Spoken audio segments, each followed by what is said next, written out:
bits for tonight. I actually don't know loads that's going on tonight. Normally I have the graphic queued up and all of that stuff, but I don't actually have that at the moment. So we can hunt for it, see what we can find, and then we'll have a look together. I was just reading very interesting reports in regards to AEW and a new TV deal that's on the way. I don't know if you've seen this news. We can certainly talk about it, but it is believed that they are going to announce next week a very big deal that's going to see the arrival of Collision. We know Collision's on the way. That's that second show on a Saturday.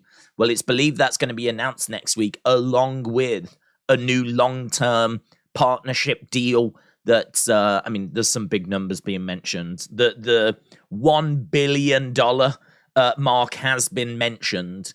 I don't know how realistic that is. Certainly no confirmation. But it is believed that next week we're going to be getting that announcement. We're also next week going to find out, we think, about an extension to AEW being on Warner Brothers Discovery. So with that being said, there's not much in the way of like detail on that, though. Let's jump into the card and then we'll jump into the chats. Let's go bang here.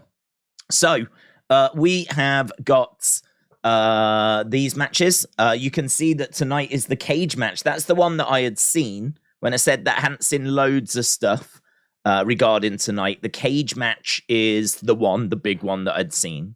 So I'm guessing that's going to be our main event. Kenny Omega taking on Jon Moxley inside of a steel cage. As well as that, we got Orange Cassidy taking on Daniel Garcia. That's for the AEW International Championship. We've also got Rey Fenix taking on Claudio. That's, I don't know if that's for any titles. It says Double Jeopardy. So that is the Ring of Honor tag team. I didn't know they were tag team champs. Are they going up against each other? Double Jeopardy? I don't know what that is. Then we've got FTR, AEW tag team champs. You've got going to hear from Christian Cage. We've got Anna Jay taking on Julia Hart in a no holds barred match. We've got House of Black taking on Bandido and Best Friends, AEW World Trios Championship. So we've got that as well. So, I mean, yeah, you know, hearing from FTR, that's going to be good. Seeing House of Black, that's going to be good. Hearing from Christian Cage, that'll be good. Steel cage match as well. So it looks all right. It looks like a bit of a mixed bag. But it looks like there's some things for us to definitely look forward to there. So should be good. LA Dort Knight said, I'm back by popular demand. Thank you for all the petitions and emails. It means a lot. Yes. Much loved member of the community. LA Dort Knight has returned. William, shout out to you as well. Hope you are well. The winner gets a shot at the other title in the future. The winner gets a shot at the other title in the future. What do you mean? Are we talking about the Claudio match? Because I still don't know what that is. But it says here. Oh, okay. Hang on. Let's work this out. That's interesting, isn't it? Because it says Ring of Honor World Tag Team Champion, and Claudio is Ring of Honor World Champion, but the belts look the same. Like, so it looks like they're tag team champions. In my head, I thought they were tag team champions together because I'm looking at those belts. They look almost identical. In fact, are they identical? Ring of Honor World Tag Team. I mean, from here, I can't tell any differences. They both look exactly the same. So, okay. That is what threw me. I honestly thought it was Ring of Honor World Tag Team Champion Rey Fenix taking on Ring of Honor World Tag Team Champion Claudio in a double jeopardy, and I couldn't quite get my head around it. But one's a tag champ, one's the world champ, and couldn't these have been gold? Couldn't they have made it gold just to make it like stand out? And so if Ray wins, he will get a shot at the world title. If Claudio wins, he gets a shot at the tag title. So I'm guessing he'll get Wheeler Yuta or someone from Blackpool Combat Club to join him. Okay, I think we got there now. I think we've got there. So Purple People Eater, appreciate the info, buds. Mitchell says, what lights up a soccer stadium? A soccer match. That is true. They do, yeah. Well, the crowd as well. What do sprinters eat for meals? Nothing. They fast. Well, sometimes they fast. Sometimes they'll fast, but sometimes they will eat a meal as well. So it's, yes, it depends if you've got a competition coming up. What's the difference between someone on a tricycle and someone on a bicycle? A tire? No, I would disagree. If you're on a bicycle, that's 2 wheels. If you're on a tricycle, that's 3 wheels. So the difference would be 1 wheel. That would be the difference.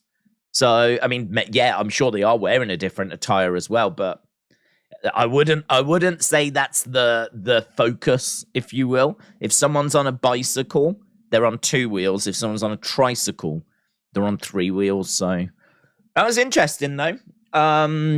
You're right. What lights up a soccer stadium, a soccer match? Of course it does.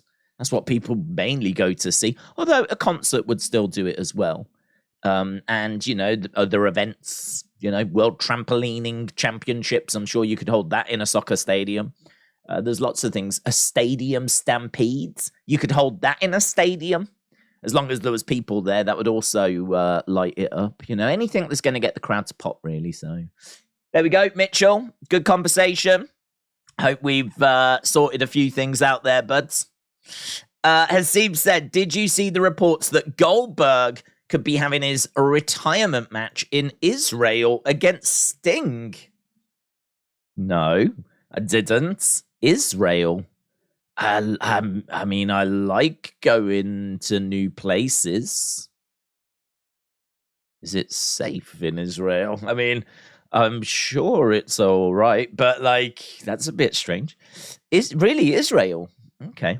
I'd be so down for that. I mean, I would love WWE to go there and AEW to go there if it's all safe and, everything's above boards and whatever. I would love for us to go to different places. I would love to see WWE go to somewhere like Israel or Greece or somewhere like this and have them show us a film of some of the wrestlers out and about, One of my favorite things about Coliseum home videos, which was WWE videotapes, was they would always include little skits. So I remember one, I think it was called Whack 'em, Smack 'em or something like this. And it was basically the Bushwhackers and Mean Gene knocking down a house. I think they were restoring a house. So, they would talk about, we're going to knock this wall through. And then they'd just start walloping it with a hammer. And you got Mean Gene going, are you sure this is safe? And, it was just like a fun little skit thing. And I think at one point the roof comes in and it's all a disaster, as you can imagine.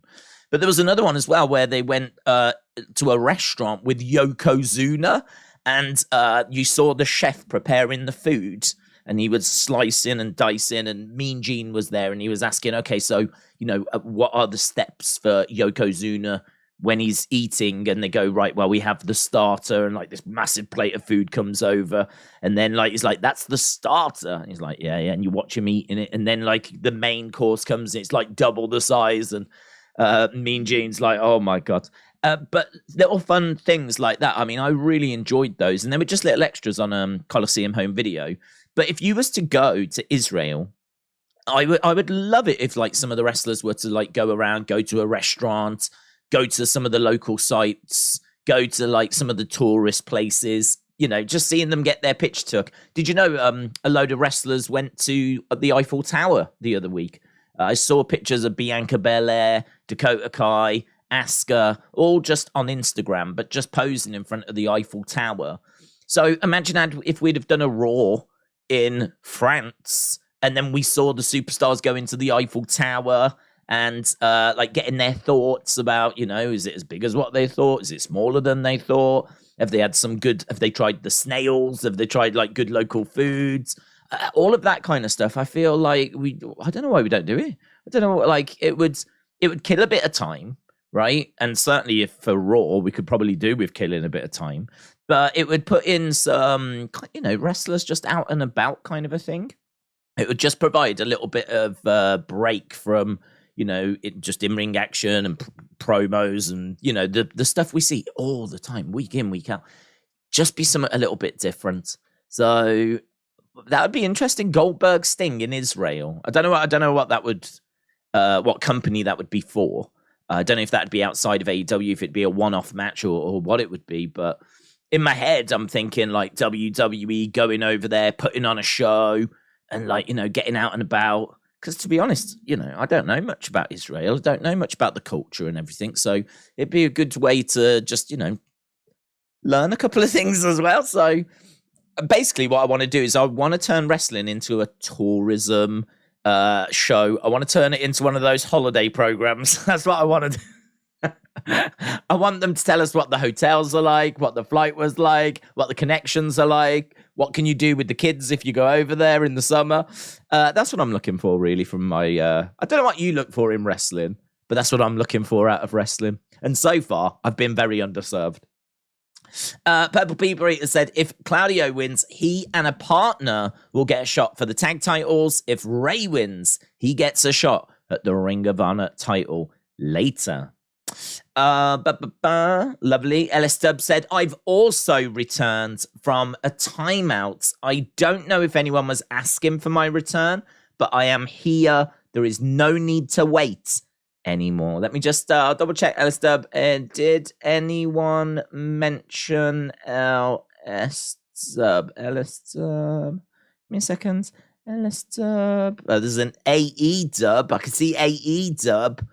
Do you go by the name AE Dub on a Wednesday? Because I can see that mentioned a few times. AE Dub, AE Dub. We'll say there was. We'll say there was. Mitchell says LS Dub is awesome. That's nice.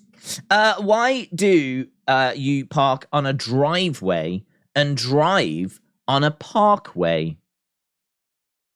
You drive on a parkway? What the hell's a parkway? I've never heard. What's a parkway? I don't know that Have I ever heard of a parkway? Like, now you've got me questioning if I've ever heard of a parkway. Don't know. I don't know that I've ever heard of a parkway. There might be like a road called, like, you know, parkway. I don't know. I don't. So there's my answer. Days, AEW getting over 1 billion is crazy good because WWE had to work for years and years and years to get that money from USA. That's true. No, it'd be an amazing deal. The only thing I would say is that right now, in this environment right now, we might just be coming to the end of it, actually. But right now, and certainly during lockdown, during pandemic, right? So this is why I'm saying we might just be coming out of it now. But content was king. If you was making content and you could sell it to the streaming platforms like not YouTube, Netflix, all the other ones, you know, Amazon Prime, all of those kind of ones, you was raking it in. I mean, in actual fact, it was a perfect time for AEW to start. I mean, if you think about it, they got in at the end of 2019. And then in 2020, there's a global pandemic which shuts the world down. Everyone's got to stay indoors. All of a sudden, people are watching and consuming TV on a level that I just don't know has seen before because people aren't going out. They're staying in every day, having to watch TV. And you just so happen to have a wrestling company that, you know, didn't need a crowd, would benefit from a crowd, but could still, you know, perform without a crowd. Because it was all in-house, it wasn't as bad as, like, trying to organize, you know, 2 football teams to try and have a match somewhere in the country, yeah? You're basically a traveling circus. You've got all the performers there at your fingertips. You've got your own venue. And so, amazing. I mean, you can look at it as it was a real downer because it didn't allow them to get out there amongst the fans. But equally, I think it was a real blessing in disguise because it just meant that they were perfectly placed to put on a product and it was getting views and, you know, it really solidified that fan base. because who knows how things would have gone if there wasn't a lockdown. And, all of a sudden then people are going out for meals. Would it have been trickier to have really cemented that fan base? Would it have been a harder thing to do if people were going out and about, they had other options, they weren't stuck at home? I think you could make the argument it probably would have been. I think it probably would have been harder. I don't think it would have been easier. So I think it would have been harder. And so I think they were just in the right place at the right time when they started. And I think at that time, any kind of content that had fans that, could guarantee people viewing your thing was just yes. I mean, I think, didn't they very quickly sign another deal? I think they signed their initial deal. And then I think during the pandemic lockdown, they signed an extension, a new deal, because things were going so well.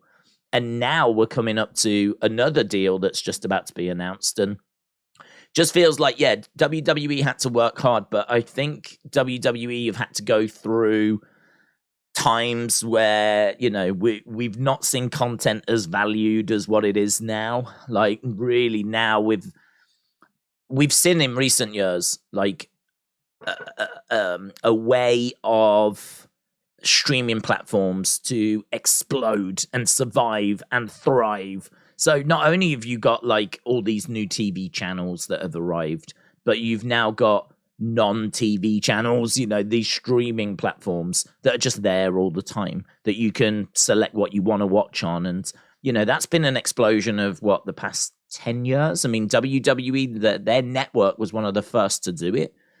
Their network was one of the very, very first to do it. They were so ahead of the game when it came to that.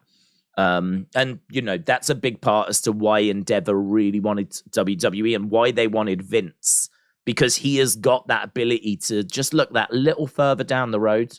Whatever you think of Vince, you've got to say him going in and starting a network in 2014 was just genius. It was genius. It was a genius move from someone that's perceived so often as being out of touch.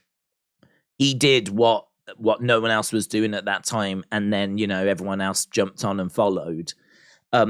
So I think, WWE have been through a journey, trials and tribulations. I think AEW arrived at just a really great time. It's taken nothing away because if you're going to get $1 billion TV deal, if that's what it turns out to be, if you're going to get a TV deal like that, you've had to work. You've had to prove that you've got a product that's worth investing in. So it's certainly taken nothing away. But I think they've just arrived at like the perfect moment. It's kind of like arriving at the party as it's in full swing. I feel like that's kind of what AEW did. Whereas WWE maybe were at the party before the party had even begun, to be honest. They were putting the chairs out and they even wrote the invitations, sent the invites out. They helped pick the DJ. There was a few wobbles, but basically the party did get going. And that's when AEW rocked up, all cool, all last minute. Just like you should, really. Cool kid at a party. Right. William, shout out to you, bud, says, you have people that censor speech. I made a comment about how ratings would be down and someone deleted it. That is sad. I don't know because I didn't see the comments because it got censored. But people, I mean, would you say it was censorship if we allowed WWE Gareth to come in all the time saying that AEW will fail and just keep spamming like that? So, there has to be some degree of control.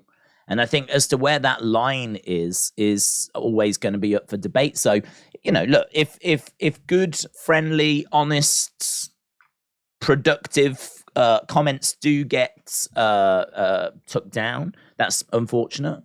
But I think look, the work the mods do is fantastic. The mods have got my full support because there's so many times where people will come in and try to disrupt the community. They will try to just spam and spew hate and just not provide anything that's constructive and not provide anything that's productive. And instead, they'll just come in and try to disrupt and all of that. So it's one of those, isn't it? It's like, I have no doubt, but it's, there's just going to be a percentage of friendly fire, which I don't know if you can ever control that. I don't know if you're ever going to be able to get that perfect, that balance 100% perfect, But we strive to try and achieve that. So, William, if you feel that your comments was wrongfully hidden, then I do apologize. I do, genuinely, because it is constructive and productive comments that we're looking for. But as I said, I wouldn't dwell on it, mate, because I just think that for the work that the mods do, they do a great job, and they try to make sure that everything's kept constructive and productive. But it's an interesting conversation when you go into censorship and everything, because we do have to take comments down. Like, if we was to not do that and we just allowed everyone just completely free speech, I genuinely don't know that this would be a fun place for people to hang out. I really don't. So I think you do have to have some sort of control, some degree of policing. But as in the real world, innocent people, innocent comments get caught up in it. But don't say Gareth's name. Yeah, sorry. Oh, we miss him though, don't we? I can't be the only one that sits here and wants a small part of WWE Gareth to come in, because I just think he could change. I just really think that because he comes in on a regular basis with his AEW would fail spam, right? So he comes in spamming that, and then we try to reach out to him, we try to talk to him, we try to bring him round, and it's just, do you know what I mean? He never learns, man. Never learns. So, I do hope to I'd love for him to come in one day. I would just love for him to come in one day and go, do you know what, guys? I've been such a douche. I've been such a douche. Like that. I've been such an idiot. I'm so sorry. I just wasn't thinking, I'd love to see that. I'd love to see that development. I'd love to see WWE Gareth maturing, and being productive and constructive. Jim says it takes down if there's swearing. It can do that. If there's swearing, the comments get removed straight away. Yeah, there is also YouTube censorship. That's correct. Right. Okay. But I would give Gareth my pudding if he did that. Oh, well, we all know what that means.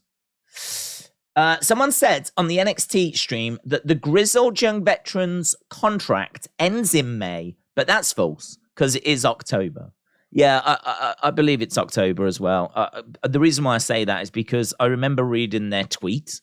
I mean, they put tweets out that, because you don't often get that from wrestlers, do you? Where they are very honest in talking about what is going on behind the scenes and what is actually happening with their contracts. And they came out and said, and it was interesting because they both tweeted, right? So I remember reading it thinking, I wonder what that conversation was like. I'm going to put they must have said, I'm going to put my tweet out at this time. You put a tweet out at this time. Mine's going to say this. Say something similar. They must have had that conversation. And so they put this tweet out that basically said, we have just found out that our request for dismissal or release, I think that was it, has been denied. And as such, we are not going to be free agents until, and I believe it was October. I distinctly remember it being around that time. And yeah, basically they just, spoke about what had gone on. But they both put out similar but not identical comments. And I just remember thinking, wow, that I'd love to have been a fly on the wall as they were discussing how they were going to go about it. Because they didn't have to say anything. They must be really peeved, or they must feel really strong about this to take to social media. Or maybe it's because there's been quite a bit of speculation. They just want to make sure that the record is straight. Because that information could come out, and I believe has been discussed. And so maybe they just want to make sure that everything's above boards. You've heard it from the horse's mouth. This is what's going on. Don't listen to Meltzer. Don't listen to Sean Ross Sapp. Not that you can't do that, but you don't need to. We're gonna tell you. this is what's going on. So, right. Days, I'm sure AEW will get a very healthy increase, but I could imagine Tony was probably hoping numbers the last year would be performing stronger going into TV renewals. Yeah, I don't think that's unfair.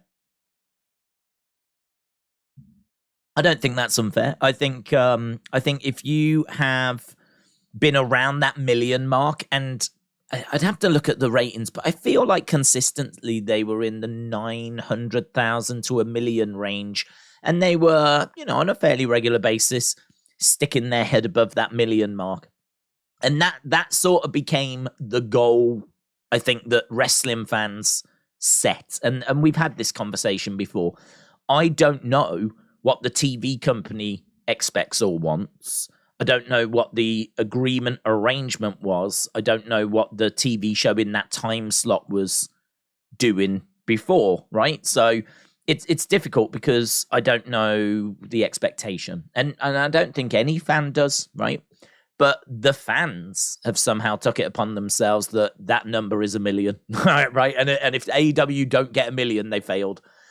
And what's that based on? I don't know what that's based on. I can only say it's based on the fact that they have achieved that number in the past. And so if you've shown that you can achieve that number, if you're now not achieving that number, now you're perceived as failing, but that just might not be true. Listen, if Warner Brothers Discovery are about to give them another show, drop $1 billion deal on them, then that would back up the fact that, what the fans say is not a reflection of how Warner Brothers Discovery feel. And I think that's a very interesting kind of dynamic disconnect, and it's driven by Twitter. I think it's driven by the fact that people have just collectively come up with this thing. It's a bit like the Roman 1,000 days.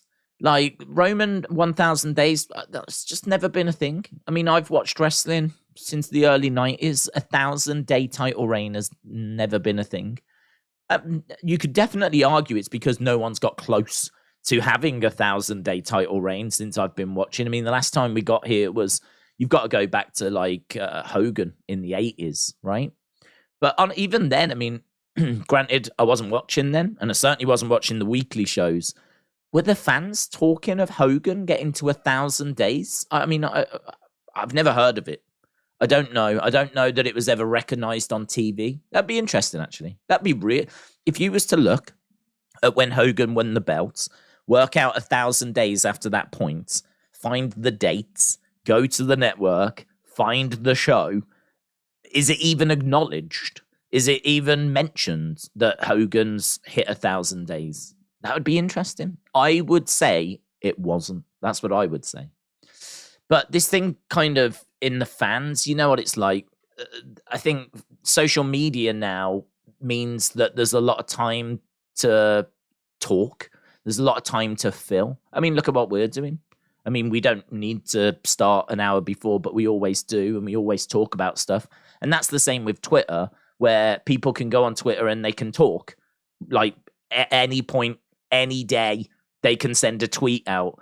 It just wasn't really that way before. I mean, you could talk at any point of any day, but no one was really there to listen, because before the internet, it was you and your mates or anyone that you knew on the end of a phone. Like there wasn't like an international community of wrestling fans that were sharing their opinions before the internet. So, I think what we're seeing wrestling fans from all over the world engaging in conversation, sharing their thoughts on social media. And now there's these new sort of, these new things that are being focused on, like how many views AEW should be achieving. I mean, that was never spoke about with WWE. Was people talking about what ratings WWE should be getting in the 90s? Like, I don't think they were. I'm certainly not aware of it. So, like, again, that's something that's new. All of a sudden now we talk about what ratings the TV shows should be getting, which is like a new phenomenon. we're talking about how long, like how Roman should get to 1,000 days, and that would be this big achievement. Where's that come from? Right? Because that wasn't a thing in the past. But again, I feel like this has kind of been born out of Twitter and born out of social media. And there's quite a few examples of stuff like that. I mean, dare I say LA Knight and add LA Knight into the conversation, because we was talking about how I can't quite pinpoint how he got as over as what he did and when that happened and how it happened. And, it's interesting that I keep coming back to it because I watch all the shows and I obviously think about the shows, do reviews of the shows and everything. And to see him getting the reactions he's getting now, it's crazy. I mean, if he was to come out, he'd get a great reaction. You see the footage on Twitter of him at house shows, he's getting massive reactions. Like, he's getting big reactions, and WWE will know that as well. They know he's over. I fully expect him to get used very well now that the draft is done going forwards. But is that another, thing that's kind of born out of social media? It's very interesting how social media is changing and affecting and some points even steering the conversation on wrestling. Maybe not amongst all fans, but I do think that if the internet wrestling community, the IWC, if the internet wrestling community get behind someone or decide something, they are vocal and they can go to the shows and they can certainly influence. And, all of a sudden then do we see other people that maybe aren't as engaged online in wrestling starting to follow? At what point does the IWC start to influence the casual fan? Do you know what? That would be an amazing, if we was to do like some sort of degree in wrestling where we had to like do a diploma at university. If someone was to write a paper on how does the IWC, the internet wrestling community, those people that share their thoughts on Twitter, right, and share their thoughts on YouTube and all that kind of stuff, how much influence do they have on the casual fan? That would be I would love to read that. I would love to read that paper. If there was some bright spark out there that was doing a thesis, that was trying to get a degree in wrestling, because I'm sure you could somewhere, that would be a hell of a paper to write, explore that kind of a topic. But yeah, we've probably gone way too down the rabbit hole, in all fairness. But yeah, that's the kind of thing that it's fun to think about sometimes. Matt says, who would see the greater success on average, Booker overseeing world-class talent or a world-class Booker overseeing average talent? An average Booker overseeing world-class talent or a world-class Booker overseeing average talent? That's interesting. That's interesting. I think it'd probably be the average Booker. I think the average Booker overseeing world-class talent. Because I think the biggest driver is star power, isn't it? If you need stars to get people to watch your show, people aren't going to tune in if they don't know who the wrestlers are. If you've got a load of like average wrestlers that no one's heard of, and you have a world-class Booker, you can do some amazing stories, really interesting stuff. But if the people aren't going to give it a chance because it doesn't have the star power, and if they're average wrestlers, I've got to think that they're probably not over. They're probably not stars. Although we do know a lot of average wrestlers that became big stars. Andre the Giant, for example, was not an amazing in-ring competitor. He was no Bret Hart, but obviously he had other things going for him. So I think to honestly answer your question, there's a third element that's missing, and that is the star power element. And I would need to know how big are the stars. In my mind, if they're average talent, they're probably not big stars. If they're world-class talents, I've got to think that, cream always rises to the top. So I've got to think that they're probably better respected, more well known. So just based on that, I would say the world class talent, because star power really means a lot. I mean, look at Bad Bunny. Bad Bunny is not a wrestler. I mean, he can't wrestle. He can do some moves, but you can't put him out there in a ring against anyone, right? Because there's a good chance that if they try to wrestle, they're going to mess something up, and they might both paralyze themselves, right? You know, if Ridge and Big E can do a belly to belly wrong, imagine what Bad Bunny, you know, could do if you tried to put him in there and have a proper wrestling match. You know, it's no coincidence that it was a street fight that Bad Bunny and Damian Priest had. But look at how bananas that place was going for Bad Bunny because of his star power. So he's not even a wrestler. He's not even an average wrestler, right? He's a below average wrestler. And we've just put all these pieces in place of, like, here's Savio Vega, here's Carlito. Yeah, we've just put all these things in place. Here's a load of kendo sticks. Here's a crazy spot off a platform in the crowds. So we've put all these pieces in place around him to make that as fun a match as possible. So you could argue that's world-class booking, couldn't you? You could argue that to take someone that can't wrestle, put them in a street fight, and to spit out a match that was, and it was fun. I'm not saying it wasn't fun. It was fun. But to spit out a match that was fun and had all those moments, I think that is, for me, you know, showing what you can do with not even a wrestler. That is world-class booking. And they've done it with Logan as well, you know. I mean, think about every time Logan wrestles, there's always smoke and mirrors. There's always a... so, yeah, they're very, very good. They're very, very good, WWE, at taking, like, the celebrities, which, as we said, you know, are below average wrestlers because they don't wrestle. And they get the most out of them. And they actually get the fans to the point where they're like, oh, my God, they're amazing. They're even better than blah, blah, blah, blah, blah, blah, blah, right? They actually get the fans even saying these people are better than proper wrestlers. So it's that for me. It would be that for me. A world-class booker. Wow, I say that. I'm kind of changing my mind, aren't I, thinking about it? Looking at it now, I'm changing my mind, because that's world-class booking of average talent, but it's the third option, isn't it? It's the third one. It's the star power. That's the answer. It's the star power.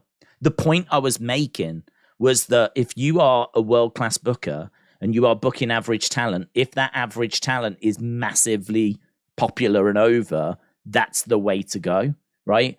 But equally, it works the other way. You could be an average booker booking world-class talents, but again, they've got to be popular and they've got to be over. So it's the third one that's the most important. If you're going to decide between those two, for me, I need to know what pool of wrestlers are the more popular pool. What pool of wrestlers have got that star power?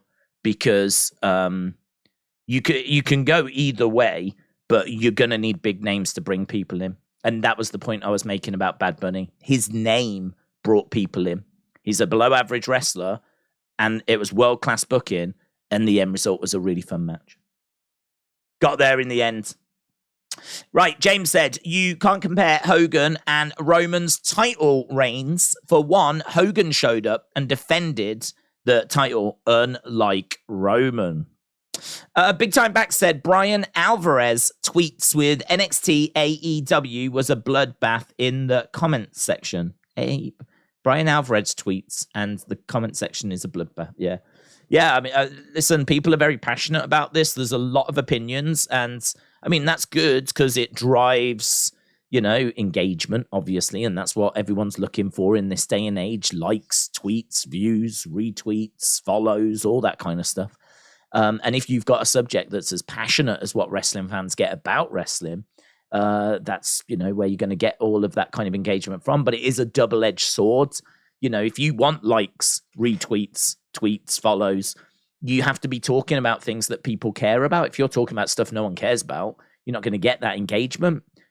But the double-edged sword is that if people care about it, it's also going to be a bloodbath at times in a comment section, in a chat, all that kind of stuff. So, yeah, it's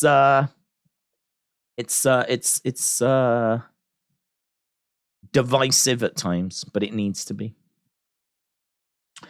But booking popular celebrities from YouTube is the laziest booking. There is a realistic chance that Mark Goldbridge could fight Rate My Takeaway at Craven Cottage one day. Dream match. I hate WWE and AEW marks. Just be a wrestling mark instead. Triple T said she had shoes. It makes sense. Loopy Girl is E, by the way. Interesting theory. Days, what you're saying is that indirectly you're a big bad Bunny fan. I can't stand him. I hate him. And I pretty much hate every celebrity that steps into a wrestling ring. A.B. Jobson said, I had Andre the Giant and Big John Studd wrestling figures and a ring. Those were the days. Awesome. There's a great Andre figure that's coming out soon. Ultimate Edition. Looks really cool. Comes with swappable heads. Good face scan on it. Good t-shirt. It's the red handprints with Andre written on. It looks really good. Looks really, really good. So I'm quite excited for that. We've had a lot of Andre Mattel figures, and honestly, the face scans normally make him look quite gormless. His face is normally like, right? And he's just normally not looking very cool. And that's always been a bit of a problem I've had with the Andre Mattel figures. But they've started, since they've done True Effects, they've started to come out with some better ones. There was a great one in Series 100s, which was great. That was him in a suit with his belt that he never actually got to wear. But that was nice. And then there's this Ultimate Edition. So, I mean, look, if you're a fan of wrestling figures, now is such a great time. The only thing I would say about wrestling figures is, and I was thinking about this the other day, because when I go to Wrestling Shop Live, I am going to Wrestling Shop Live. It might be worth just mentioning that again. If you are in London, there is going to be an event. There is going to be a pop-up shop where they're going to be selling figures in London, Wrestling Shop. And it's going to be in person. You can visit it. It's going to be the weekend of Money in the Bank, which I think it's the end of June, isn't it? End of June, early July. So it's the Wednesday, Thursday, Friday, Saturday, the Saturday being the day of Money in the Bank. I will be there on the Thursday and the Friday. It'd be great to see as many of you wrestling. I want to talk figures. I just want to not be sat there twiddling my thumbs. Right? That's what I'm fearing. Because last time I did it, it was brilliant. But to be honest, at that point, I was doing toy hunts. Toy hunts were massively popular. And obviously, we haven't done toy hunts as much anymore. So, don't know. I really hope people come out for it. So, but anyway, whatever. We'll see. I'm looking forward to it. I already know there's a good chunk of people that have said they're going to come down. But one of the other reasons to go is that Bill McKenna is going to be there. And Bill McKenna is the lead designer for Mattel. And so you can talk to him about wrestling figures, WWE figures. I think even some of the designers that do AEW figures used to work at Mattel. So I think you could even speak to him about his thoughts on the AEW range. And I think they will have some of the AEW figures there as well, because it's not just WWE. It'll largely be WWE, because obviously it's to connect with WWE being around. I wonder if they'll do it. No, I don't think they will. I was thinking, I wonder if they'll do it again for Wembley. That would be interesting if they did it for AEW, All In. I should probably mention that to him and be like, are you going to do something around by Wembley? Because, there's going to be a lot of people around in there. So it would make sense to do an AEW pop-up shop. I'll mention that. I've only just thought about that. Literally, you've seen it come into my head. So I will mention that to Wrestling Shop. But anyway, Bill McKenna is going to be there, and you can talk to him about wrestling figures. And I want to grab him, and I want to say to him that I think one of the problems at the moment with wrestling figures, I'm just going to float the idea and see what he says, right? I'm quite excited.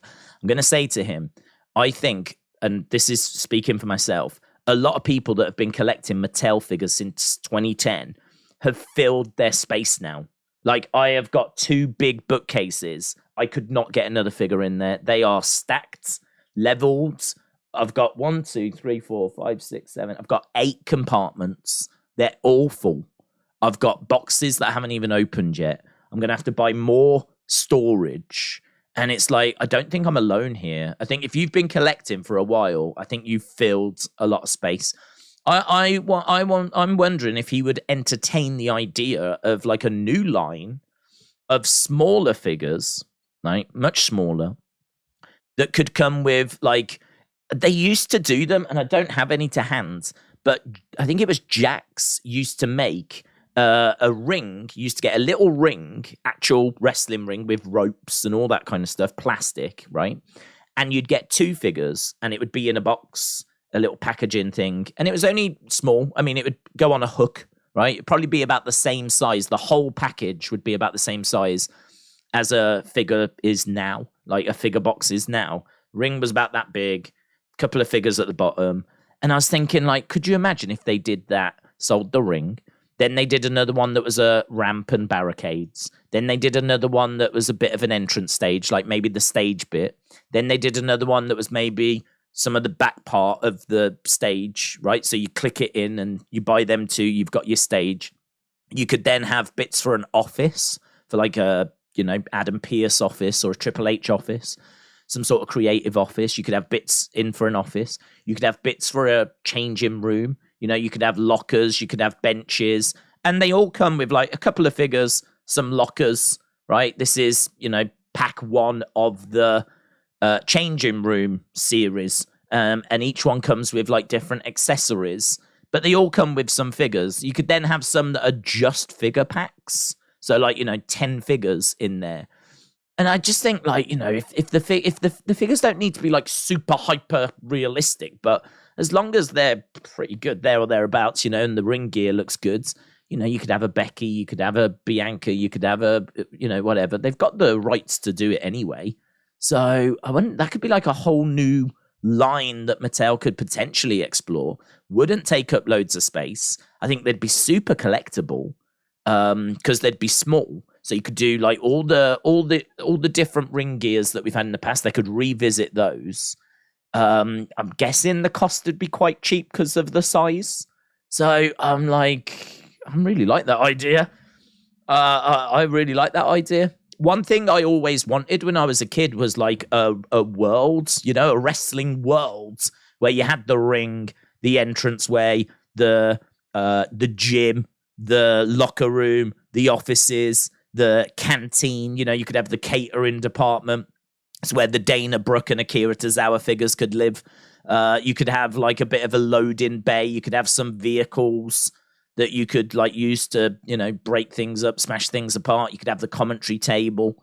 You could have the concourse. You could have like an area where people buy the merch, little merch stand. You could maybe get as well. I just sort of feel like you could, like how people have those model railways. Like, could you imagine like wrestling fans having like this, an arena, basically an arena, and all these bits come with figures? I'd love that. I'd flipping love that. I don't know if they make that anymore. I don't know. 2023 scratches that itch, says Troma. Maybe you're right. Maybe 2K 2023 does scratch that itch. I think if you're a wrestling figure fan, though, I think if you're someone that likes that kind of physical thing and likes to have like a bit of a setup, and kids, you got to think about kids that want to play with the figures as well. And this is what Mattel are fighting for. They're fighting to get people's attention and whatever. I think there's maybe something there. I feel like I could like do a long pitch to Bill and be like, what about this? What about this? What about this? And he'll go, and then walk away. He probably gets stuff like this pitched to him all the time, in all fairness. Probably can't avoid it, where people are going, I've got a great idea. We should do this, do this, do this. And in his head, he's thinking, yeah, we're not doing that. But I really like that idea. Do you remember Polly Pocket? I never had them, of course, because they were for girls. Ugh. But I always did admire them. when I was, I'd watch the adverts, I would be like, oh man, I wish they did these for boys. And I think they did actually, but I never heard of him. So for those of you that don't know what Polly Pocket was, it was for girls. It was a plastic kind of shell, right, that you opened, and then the top bit was like, I don't know, a bedroom and a kitchen and all this, and the bottom bit was like a garden and whatever. And then you had a little Polly Pocket figure, and I think she had a dog. And then, like, you know, you could just play around. I mean, it's for, like, you know, 5-year-olds, 6-year-olds, whatever. And being about that age and seeing those adverts on TV, I remember distinctly being like, man, that's cool. Why don't boys get something like that? Why can't I have something like that? I'd love to, like, you know, imagine a Batman one where you open it and you've got, like, the Batcave, and you have a little Batman and you have a little Joker. And they might have even made that. They might have made it. I never knew they did do boy ones until much, you know, I was well past it then. I was well past it. But I always, that was a toy that I always liked the look of, and I wanted them to do it for boys. Right, let's try and get into AEW. But it's hard with little things in the US. That's a good point, because they can be choking hazards. The only thing I would say is that Mattel have a lot of accessories. They have a lot of things that come with figures at the moment. So there must be a way around, like, choking hazards, or there must be something that you can do to, like, you know, ensure that, you know, kids don't choke and whatever. That is a very good point. But we know that they do make little belts. They do make little accessories. There are, like, little bits that get made. But yeah, that's a good point. That's a good point. Are you going to want some wrestling Sylvania Families next with the Rhodes fam? Come on. You're telling me if they made wrestling Sylvania Families and they were based on the Rhodes, you wouldn't want them? Shut up. Of course you would. Of course you would. Sylvanian Families based on the McMahon family. Come on. They used to do Star Wars ones, did they? Never seen these. That's the kind of thing I wanted. Yeah, I've never seen those. I remember, like, little micro machines. I mean, they did do little things like that. Yeah, that I would have loved them. I might have a look for that after, actually. I know I can't remember what the guy ones were called. They did Polly Pocket for the girls. And then years and years later, I found out they did do one for boys. I can't remember what it was called. But, like, that was, I don't know. I can't remember. But it was, I didn't know they'd done Star Wars ones. Didn't Daisy Days play with Polly Pockets? Yeah, I was jealous as well. Jim, I was jealous. That was part of the problem. Star Wars figures had a case that you could put them all in. Boys had boglins. Oh, I had a boglin, yeah. Micro Brawlers. Micro Brawlers. Hang on, let me have a look. Well, yeah. Okay, so Micro Brawlers. I'd heard the name and I was like, Micro Brawlers. I know what they are. These are the figures that you get with Wrestle Crate, is it? Or is it Pro Wrestling Tees? It's something like that. Yeah, kind of like that. But I would say it needs to just have some articulation. I don't think you can move these ones. But that's yeah. Maybe also a little smaller. I think these ones, I don't know. I've never had one, but I've got a feeling they're probably about this big. I don't know if you can take them a little smaller. Because I'm thinking, I mean, these retail, looking at this, are about £10 each. So, you know, if you was to do a ring with a couple of those, I mean, you are really pushing the price up. You'd need, ideally you would want, I wish I had some. Because what I'm saying is not revolutionary. They've done it before. It's something that has already existed, and it was made by Jax. I'll see if I can find a picture. I remember, like, Vader. I don't know. It's going to drive me insane. And what's annoying is I have some in a suitcase up in the loft. that I have never opened. Let's have a look. Jax. No, it's not that. Oh, it's kind of like that. It's kind of like this. What are they called? Jax Mini Slamming Action. Jax. Here we go. Jax Mini Slamming Action. These aren't the ones I'm thinking of actually, but these will do. These will do. That's interesting actually, because these aren't the ones I'm thinking of. These are different, but these will definitely do because they still do the same thing. This is a Royal Rumble one from I think about 97. So not the greatest picture, but you can see that, I mean, that's a set that comes with a ring. I think you get the ladder, you get the ring steps, but you also get 6 wrestlers in there as well. Look, so you get Paul Bearer, Jerry Lawler, the Road Warriors, Mark Mero, British Bulldog, and a wrestling ring. Look, little plastic wrestling ring. You can see little barricades, the ropes, the ladder. You can see it's the figures themselves are really, really small. It's hard to see a scale because you can't see a human next to it. But the figures are only this big. They're only really small. But there's things along those lines. I can see a Royal Rumble one. I can see a WrestleMania one. I can see a King of the Ring one. There's a Sudden Threat one that comes with the headbangers and a trash can, a dumpster. So these are things, and I remember these from when I was young. These are things that were around back in the 90s, which we just don't see anymore. And I don't know. I think there could be some fun there. There could be something that we could definitely potentially explore. Nothing will come of it, but yeah. Anyway, that's the point I was making. If you come to Wrestling Shop, you can speak to Bill, and you can provide your thoughts as well. But if any of you steal my idea, I will hunt you down. Right? I will hunt you down. If you take credit for what I've just said, I will hunt you down. Right?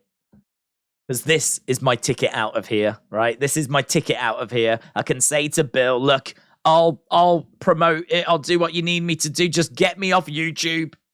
Just get me away from these people. So this is my ticket out.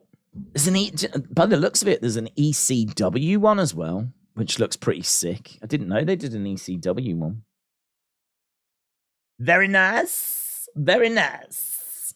Right, let's go to a few comments. Right, we've got the show beginning. Let's go. Let's go. Copyright notice. Coach Co, here he is.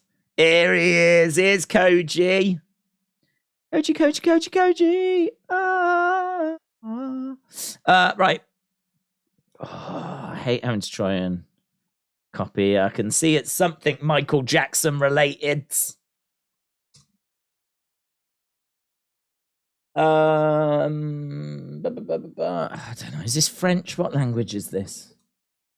And you've done it right as the show's starting as well, haven't you? And you've done that on purpose. You've sat there with your flipping message, and as soon as the show begins, you've gone, I'll send it now. I don't even know what language it is. How am I meant to translate if I don't know what language it is? Is it Spanish? Bella sounded. Oh, we've already got people in the ring. No entrances. So Claudio and Phoenix starting the show. It says it was Spanish, and it says Michael Jackson P dance. I don't want to Google that. I don't want that in my flipping search history. I don't want I don't want to go Googling Michael Jackson P dance. Someone Google it and tell me what it says. I don't want to Google it. Wrestler Andy said, I remember getting those from Argos. Oh. Lovely stuff. I remember getting one of those packs, but that still wasn't the ones I was thinking of. There was other ones that, as I said, had a ring and 2 figures. and they were in much smaller packaging. But the ring looks similar. Right, we are underway with this. Godfather So said, Days, I'm firing up that thick, farty, rank rhubarb. If Orange Cassidy starts off this AEW Anus we watch, I might have to smash Tony Khan's head in. Brother Love, best talk show host. Thank you.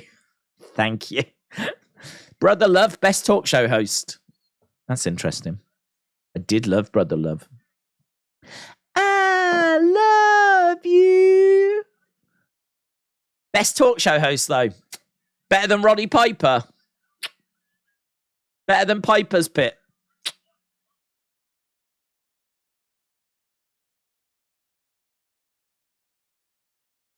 I can't vibe with that.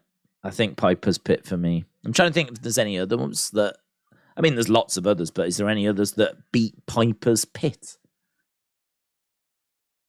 That's interesting. I like how you've dropped in a fact. And there is no... we haven't started with Orange Cassidy, by the way. We started with Phoenix and Claudio.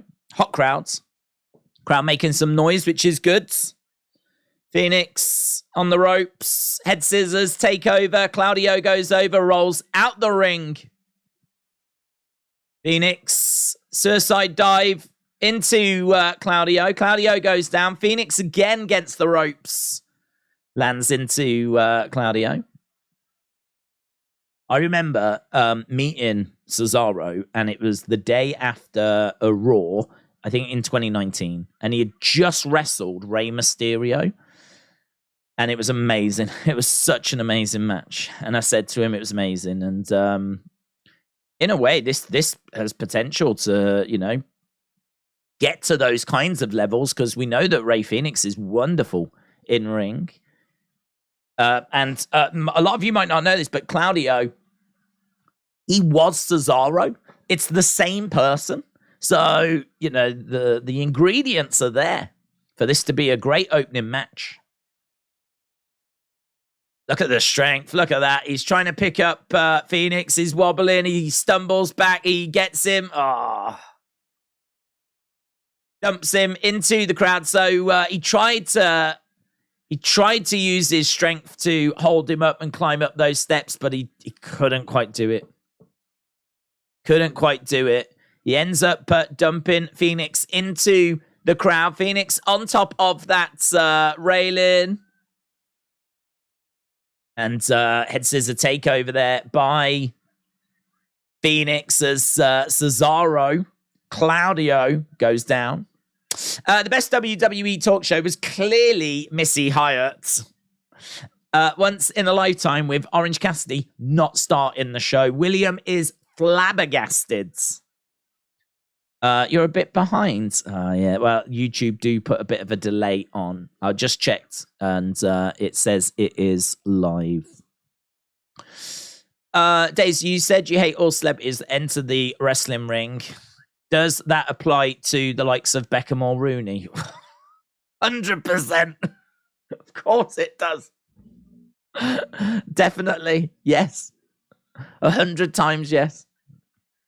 This is nothing to do with nationality or if I like the celebrity. It's everything to do with burying the wrestlers, basically. I mean, like, not being trained, coming in there, not belonging. For me, it comes down to, if you're a celebrity and you really do care about wrestling and you really are passionate about wrestling, I would imagine that you would understand that this is the wrestlers' lives, this is their jobs, this is what they do for a living, this is their livelihoods, right? So how is it benefit to them for you to beat them? Because it's scripted, we can do anything we want, but it doesn't mean we should do anything we want, you know? And that's an argument that, Jim Cornette has and many other people have. Yes, we can do supernatural things. Yes, we can do hypnosis, where one wrestler will hypnotize another wrestler. Yes, we can have grown men wrestling 9-year-old girls, right? We can do all these things because wrestling is scripted. But should we do all of those things, right? Should we do those things?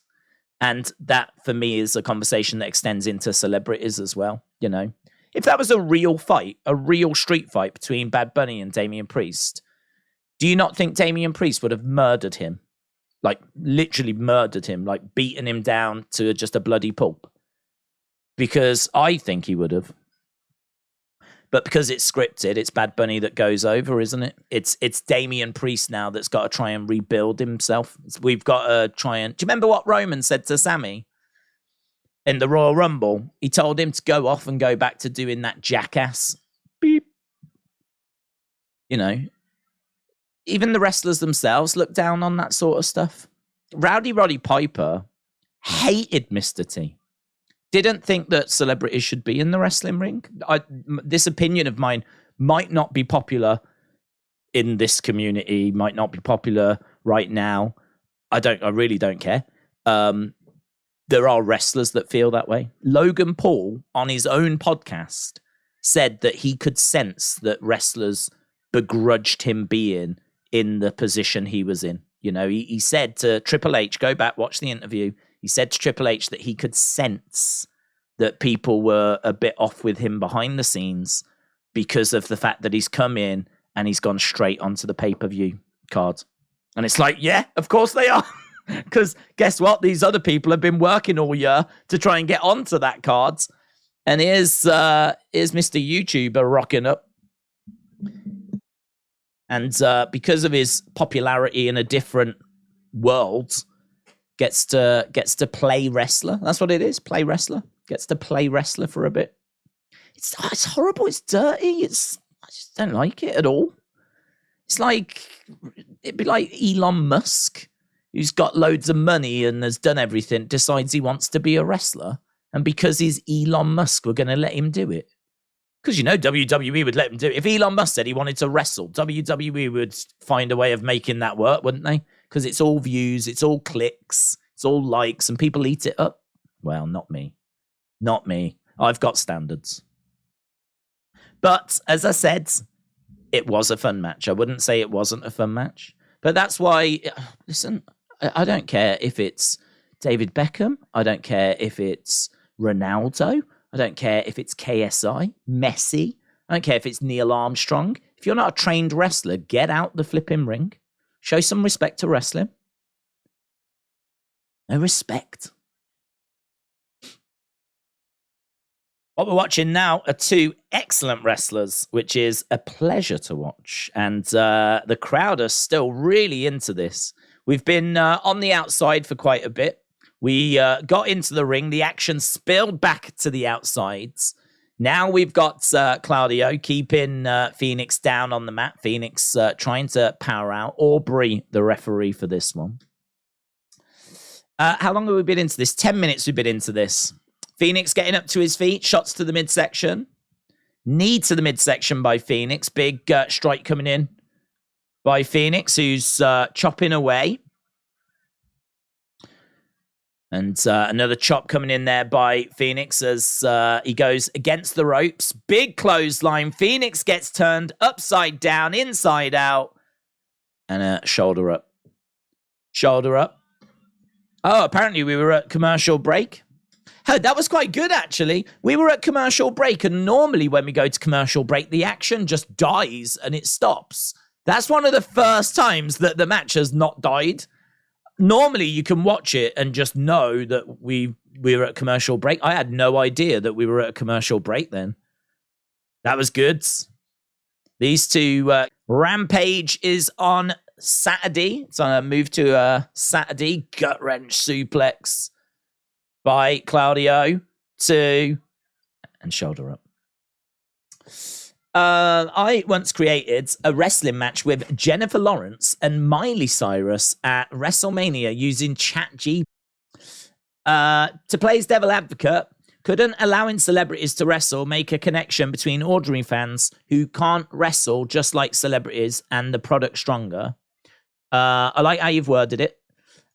So let's have a look. Let's just break that down. So to play devil's advocate, couldn't allowing celebrities to wrestle make a connection between ordinary fans who can't wrestle, just like the celebrities, and the product stronger? No. I like that. I love how you've worded it, but saying letting wrestlers who can't wrestle allows us to feel like we could be that person, right? I think there is potentially a storyline that you could tell there, but you've kind of hit the nail on the head when you've said these people can't wrestle. So why would that match be even close or believable, let alone Bad Bunny actually winning, right? Why would it even be close or believable? Like, if you haven't put the training in, if you haven't put the work in, and I'm sorry, doing a month of training, right, it's to get ready for a match is not putting the work in, right? I'm talking about, putting in the work, years, hitting the road, like all that kind of stuff, like all these people have. If you're a wrestler and if you're a non-wrestler, you're a celebrity and you come in, you can still have an impact. Like Bad Bunny is massively popular, right? If Bad Bunny was to come out and try and stop the action, try to provide a distraction, say there's a match, someone's being beaten down, Bad Bunny comes out, the place goes bananas, Bad Bunny's trying to get the guy to stop, and he's looking around, he doesn't know what to do. And so then he has to like throw up some sort of hand signal, and all of a sudden here comes the cavalry and they make the save. That, there's ways that I think you can use celebrities. I'm not saying celebrities shouldn't be involved. I think, guest timekeepers, all this kind of stuff. Using them in that way, definitely. I ain't got a problem with that. But, having someone that can't wrestle go in and beat a wrestler, it doesn't make the person that can't wrestle look amazing. It makes the wrestler look rubbish. It does the opposite effect. At least it does for me. Like I look at Damian Priest now. He can't even beat Bad Bunny. Why should I care about Damian Priest? Can't even beat Bad Bunny in a street fight. Someone that, just looks like one of the least threatening people I've ever seen. So, it's one that's going to be, as you say, divisive. It's really liked how you worded your question. It's one that's going to split opinion. Everyone's going to have their own thoughts on it. It's a topic that we keep coming back to. It's one that I've made peace with because, this is WWE. This is what they do. Claudio looking for a cover. Couldn't get the 3. Elbows coming into the side of the head here by Claudio. Phoenix is fading. 15 minutes in. These two have really been going at it. The crowd have sort of settled down. Lovely sit-down powerbomb. 2, 3. And Claudio gets the win. There we go. Claudio gets the victory. It's a win for the Ring of Honor World Champion. It was a battle. It was good. Seeing backstage, Danielson and Wheeler Yuta watching on. What about Tyson Fury and Braun Strowman? Yeah, that's interesting because I do feel a little different when for me, that's not a celebrity. A celebrity is someone that would be a singer or a dancer or someone like that. For me, Tyson Fury is a boxer. He's a sports star. He's a competitor. He's in combat. He's in the combat world. So, he brings an amazing skill to the wrestling ring, doesn't he? So I don't mind that because could I believe, and a lot of it comes down to believability. Do I believe Bad Bunny would beat Damian Priest? No, not at all. Do I believe Bad Bunny would beat a trained wrestler that knows all these submissions, knows all these holds? Do I think he would beat him? No, I don't, right? Do I think that Tyson Fury could knock out Braun Strowman in real life? Yes, I do. Absolutely, I do. And that makes things quite interesting because he's got a skill set that could cause Braun problems. Equally, Braun could take down Tyson Fury and he could do some ground-based work, look for some submissions. You know, he could neutralize him. And for me, the match was rubbish because Tyson Fury came in not as the boxer. He came in trying to wrestle. He was doing drop kicks. I don't need to see Tyson Fury try to do a drop kick. What I need to see is Tyson Fury like throwing hands, trying to catch that shot that's going to knock Braun Strowman out. That's what I want to see from Tyson Fury. So Tyson Fury's an interesting one because I don't want to see him come in and try and wrestle, because I ain't going to believe that he can out wrestle a wrestler, because it goes right back to the point I've been making. I don't think these celebrities trying to come in and out wrestle wrestlers. It's like me going on an art course for a month and trying to create a painting better than a trained painter. Like, I'm not going to do that, am I? I'm not going to be able to do that. These people have dedicated their lives to this. So why am I going to be able to, in the space of a month, become better than them? Look at Jake Paul. He has dedicated years to trying to be a boxer, and he just lost to a professional boxer, because you've got to dedicate your life to this. And the idea that people tell me I should respect Bad Bunny because he's put a month of work in, or he's put some work in, I mean, it's ridiculous. It's ludicrous. It's ludicrous. You want me to respect him as a wrestler? He needs to put years of work in. Years of work, not a month, right? And certainly not rock up and then take the win.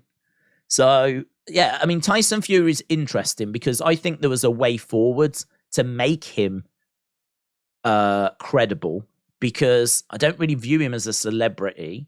I view him as a sports star. I view him as someone that's got combat skills. Just the same with Ronda. Ronda was a sports star. She had combat skills. She came from the UFC. So all of a sudden, you know, I don't see her as a celebrity. I see her as someone that's got a skill set that can cause the women's division a big problem. Same with, I'm trying to think who else has come over from UFC. I think anyone that comes from boxing, anyone that comes from UFC, you know, I did say in the past that, you know, Logan, you do have to give him that little bit of credit, you know. You do have to give him that little credit that he did do the boxing. I said that he did high school wrestling. I've said this on previous streams. You know, Logan is athletic. He is coming in with a skill set. I didn't moan and cry and complain when he was in his tag match. I don't think I moaned and cried and complained when he had his match with The Miz. But I did moan and cry and complain when they put him in for a title match. Because, like, why? How? I mean, like, this guy is, just because he insulted Roman on a podcast, he now gets a title opportunity. Like, he didn't win any kind of match. He didn't become number one contender. You know, for him to get you knew what it was. They just wanted to get the biggest rating they could, and it just looks good on a poster, doesn't it? Logan Paul, Roman Reigns. That's all it is. At the end of the day, this thing is not about them being the most skilled. This isn't about trying to put on the greatest match. It's about trying to put on the biggest event that's going to get as many eyes on it as possible. And the world we live in now means that sadly might not be between two wrestlers. And this could be a situation that only continues to get worse.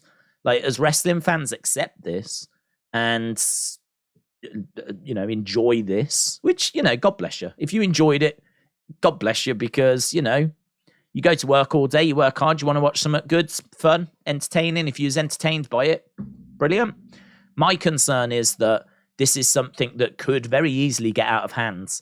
And, you know, we could just start seeing, I feel like we already are seeing more and more like celebrities getting involved. And, you know, if they have a half decent match, I'm so tired of hearing how amazing they are.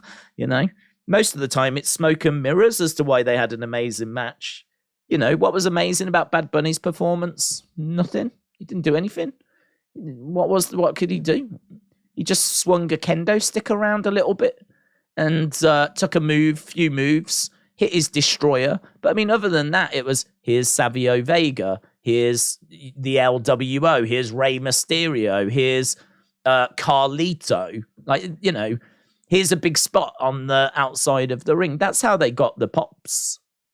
It was all the garnish around Bad Bunny that got all the pops. So WWE are masters at taking celebrities and making them look like $1 million. They are very, very good. And listen, you've got to have good cardio. You've got to have some athleticism. So I'm not saying that the celebrities don't bring anything. I'm not saying that they don't provide anything.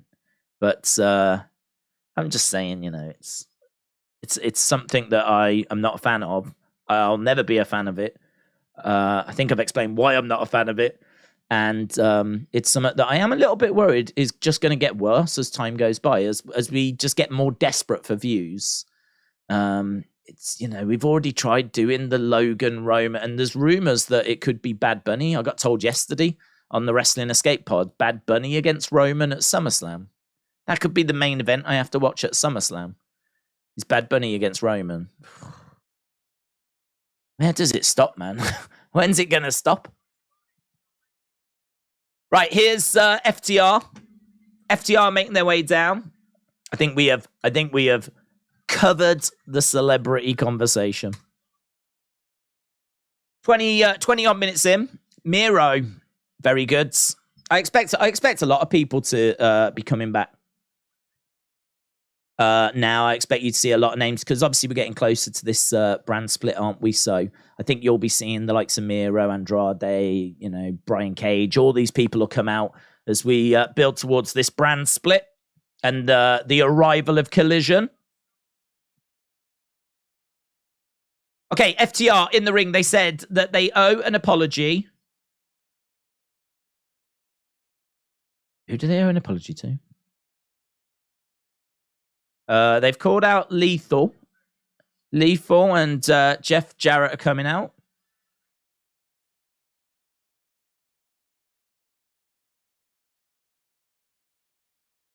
The last outlaw, Jeff Jarrett, making his way down. Everyone loses their mind about Miro, and Daze is like, yeah, I ain't losing my mind about Miro. I mean, he's on their roster. I expect him to come back, with this brand split. Is that a big thing? Is that something people were really excited about, Miro? Cool.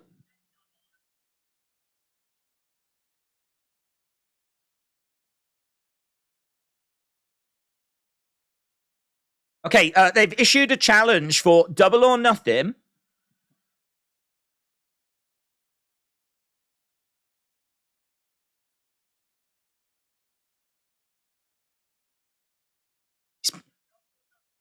We'll accept if you guys. He calls Jeff Jarrett a carny a-hole.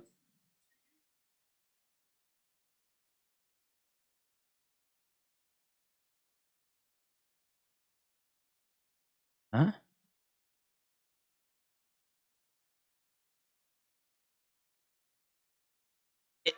We'll give you a match if you... Here's Mark Briscoe. We'll give you a match if you say that you was using Mark Briscoe to get to us. Settle down. Here's Mark Briscoe. Briscoe making his way down.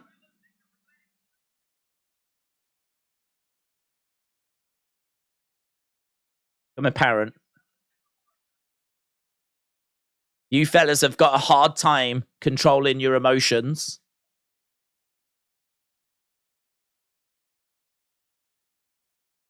I've got some news.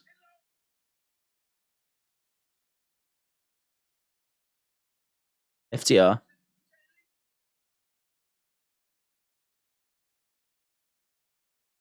That's pretty fun.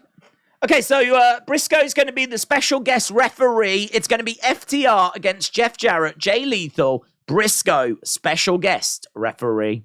CAT said, I hate Double J. Hate Double J all you want. He's been hated for decades. He's top heel in any company that he is at.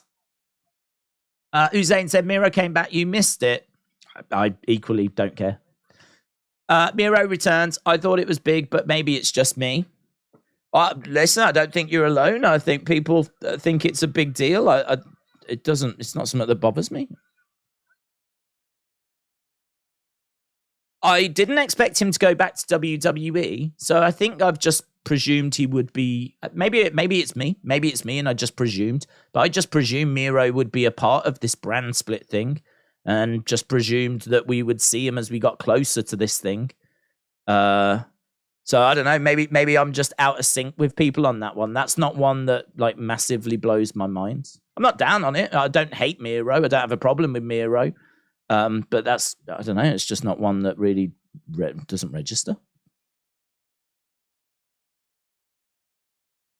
I think, as I said, I think you'll see. I mean, I would expect to see Andrade, and I would expect to see Pac, and I would expect to see, all those kind of people they've got on the roster that you don't see week in, week out. I would expect to see them come back now because you're going to have to use them. Going to have to use them as we get closer to this brand split and we get closer to like Collision starting.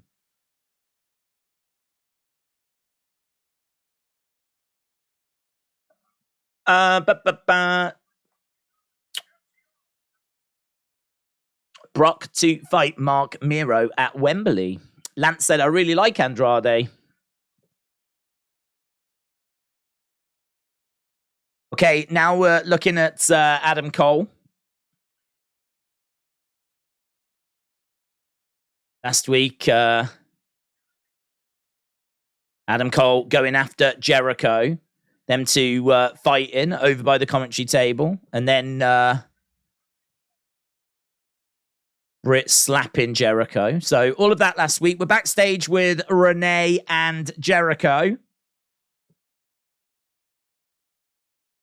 That's a hell of a choker that she's wearing, isn't it? How are you feeling post-attack?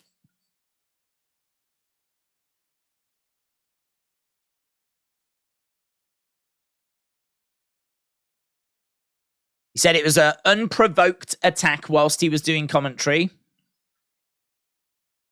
You created an unsafe work environment. Got legal counsel.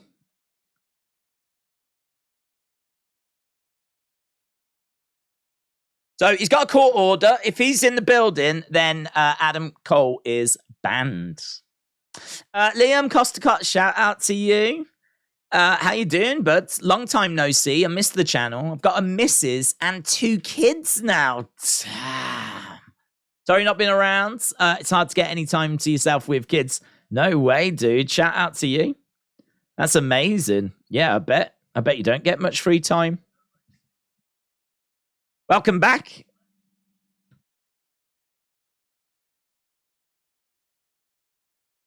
Okay, Roderick Strong stepping up to Jericho, proposing a Falls Count Anywhere encounter.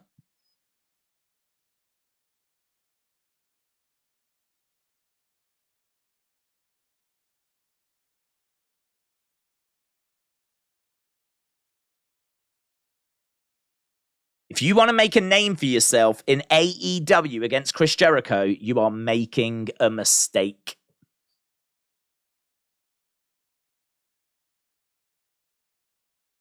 He said he's got a whole army behind him. Be careful what you wish for. Oh, wow. Roderick Strong's been to the court as well.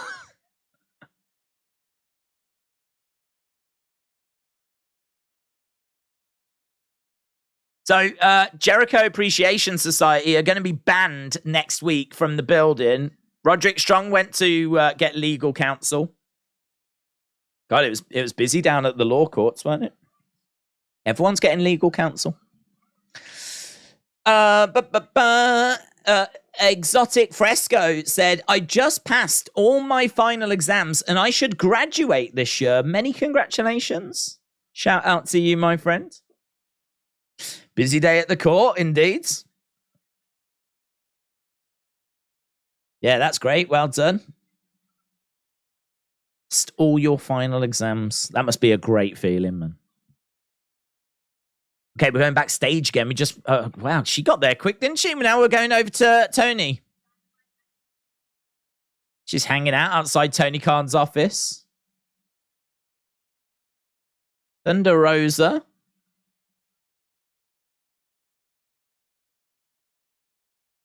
Thunder Rosa going in to speak to Tony. She's been doing Spanish commentary for AEW. So it looks like she could be on her way back as well, which again makes sense. It's the brand split. Everyone's visiting Tony Khan. Why is everyone returning tonight? Collision. Everyone's gone into Tony's office. No holds barred. I'm going to do what Liam Costa did and return in a few years with all that he's achieved. Maybe that's the secret. Go away, tick off a few things, then come back to the community. That's probably a good way of doing it. How busy do you reckon it is in there, inside his office at the moment? Kieran said Tony is spoiling us. I think Moxley is a hack. Does the chat agree or disagree, says Lance. Moxley is a hack. Discuss. Thunder Rosa is back. Miro just needs to wreck everyone. They've got cliffhanger before commercial, said Big Time Baxter. Kojiko says this is, oh God, 18 plus own. Oh. Is it more Michael Jackson stuff? Oh God, it's, oh my God, Kojiko!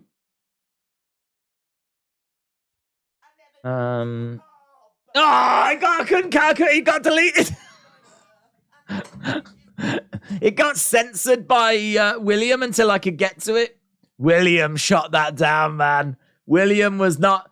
In all fairness, I think when we think of PG and we think of censorship and we think of someone that really does defend us from all of that kind of, you know, extreme commentary, hate speech, all that kind of stuff. It's William that stands at the forefront fighting that fight for us. I think we can all agree. William is the last line of defense.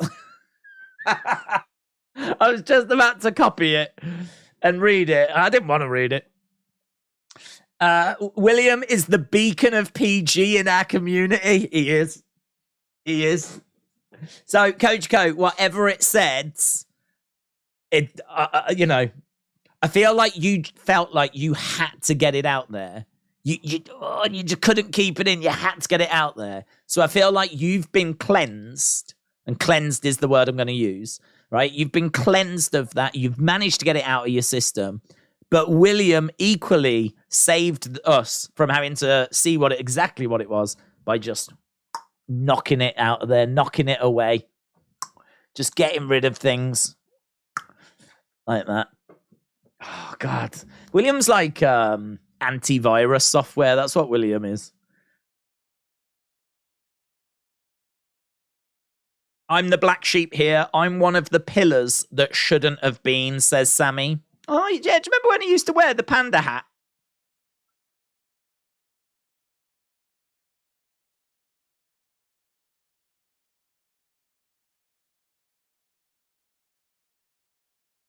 Sammy was never brought in to be my second. He was never brought in to be my understudy. Sammy was brought in to be a star. This is the biggest match of his career. I like this.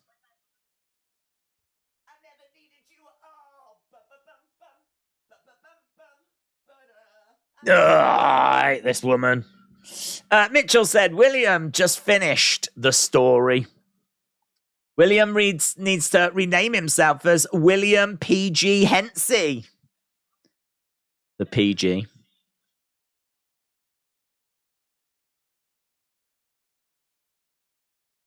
Sammy's potential is a word that he is leaving in the past.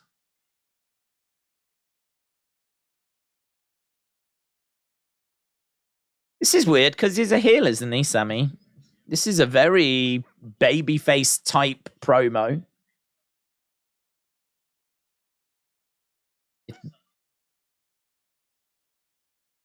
If there's any kids watching, listen to what's in here.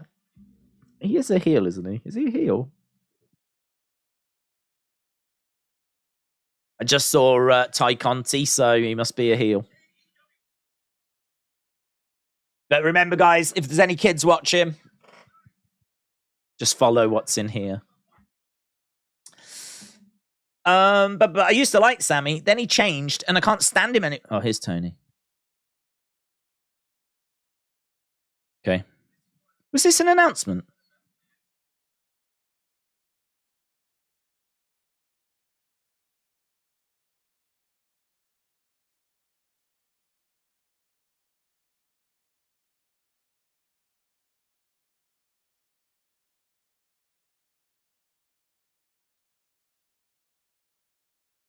Here we go.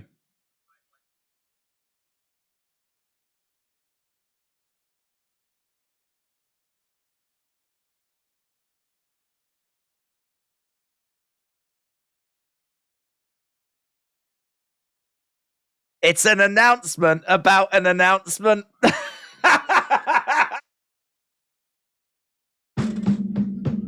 Yes! It's an announcement about an announcement. I was just getting ready there, and I was like, here we go. Here we go. He's going to announce it. AEW Collision. I want you to join me next Wednesday when I am going to make a huge announcement. An announcement about an announcement. What a time to be alive, man. What a time to be alive.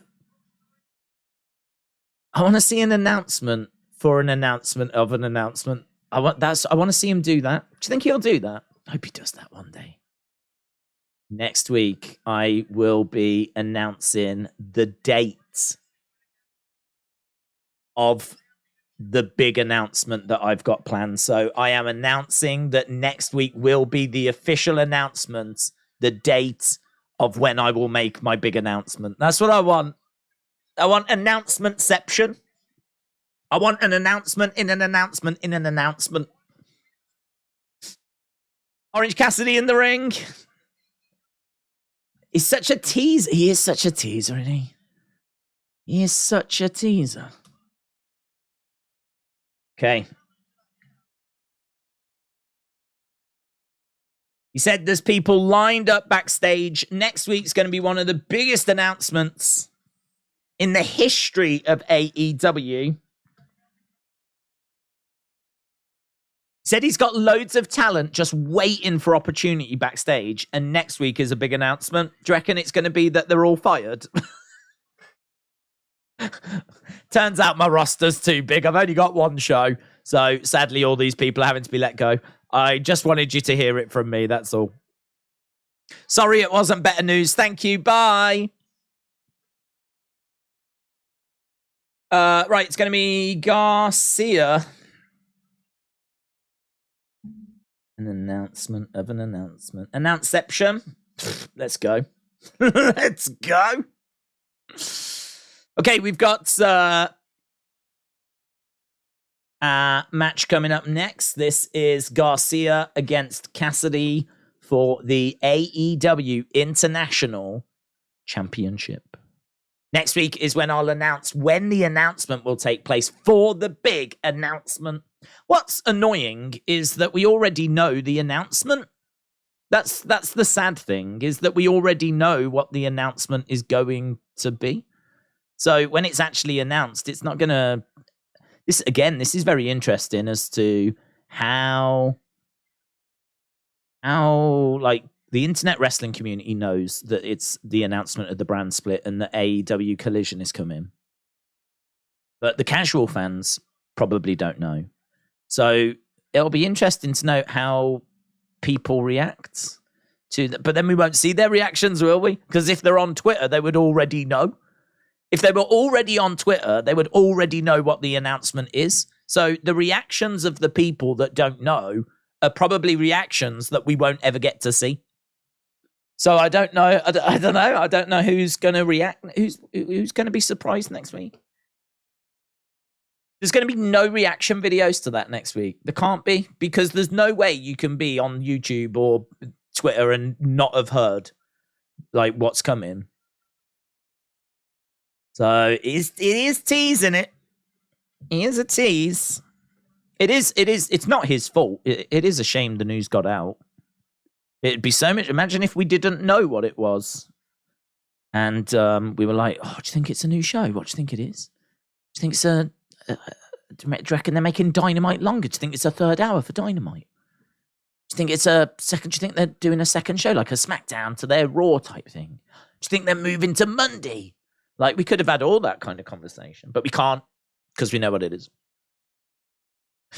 Tony Khan's huge announcement is the debut of Donald Trump. Punk might be back next week.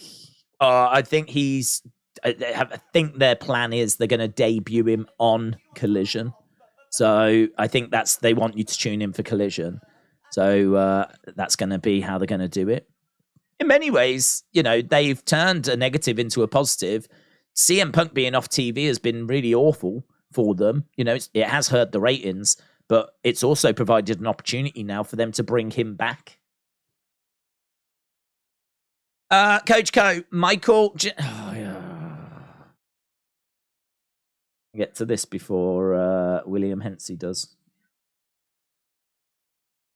I will try and do this one. I do feel a little bad that the last one wasn't done. Here we go.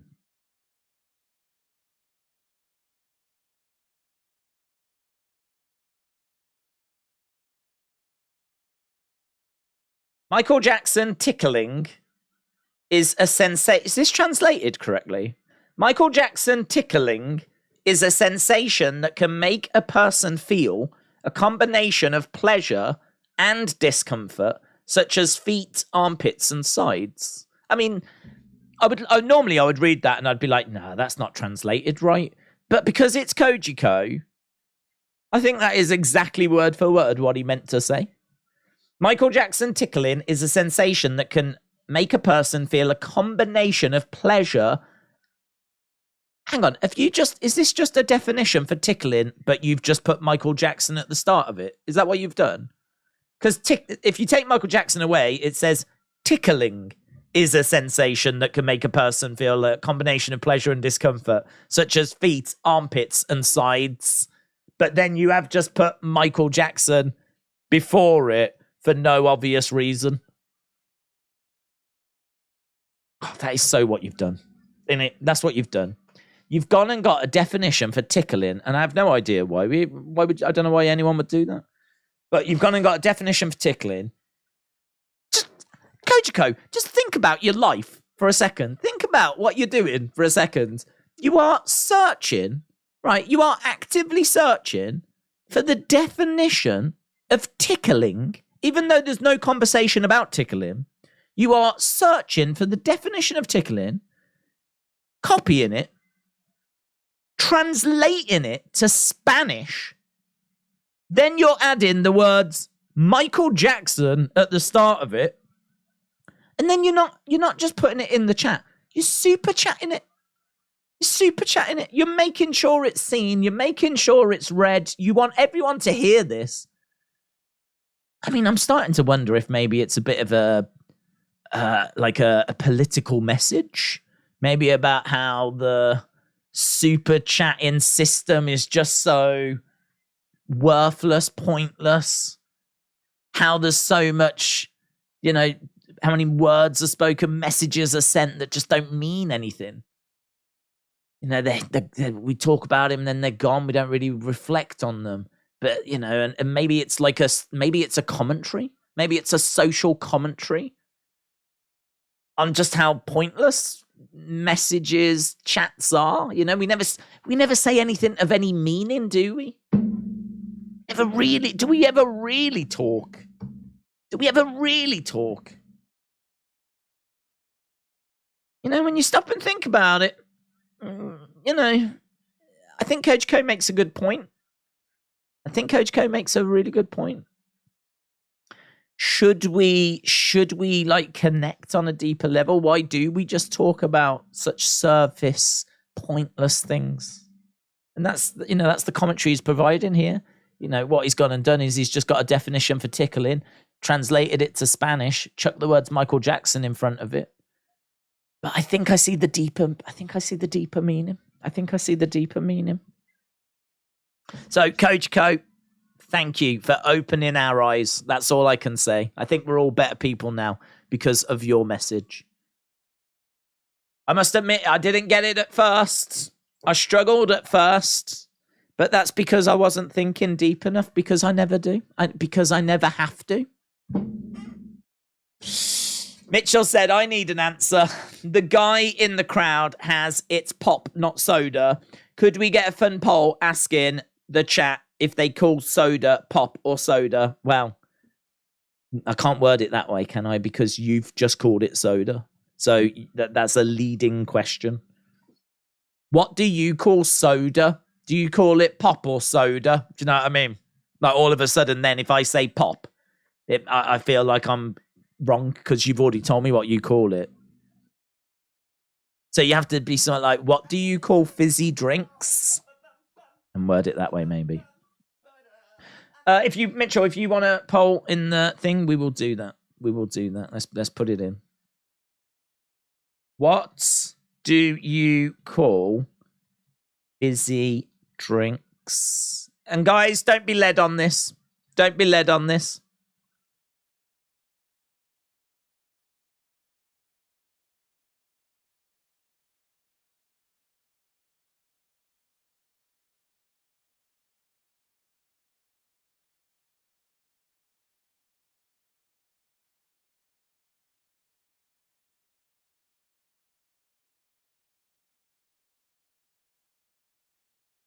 There we go. Okay, we're up in the corner. Orange Cassidy. Is this match going to take us from the first hour to the second hour? I think it could. I call it a fizzy drink in the UK, said Retribution. That is not an option. Although that is true, actually. I have just called it a fizzy drink. I've just called it a fizzy drink. So I probably should have put fizzy drink as an option, but I didn't. Big suplex there by Stun Dog connects. Tony Khan calls fizzy drinks Coke and Coke fizzy drinks.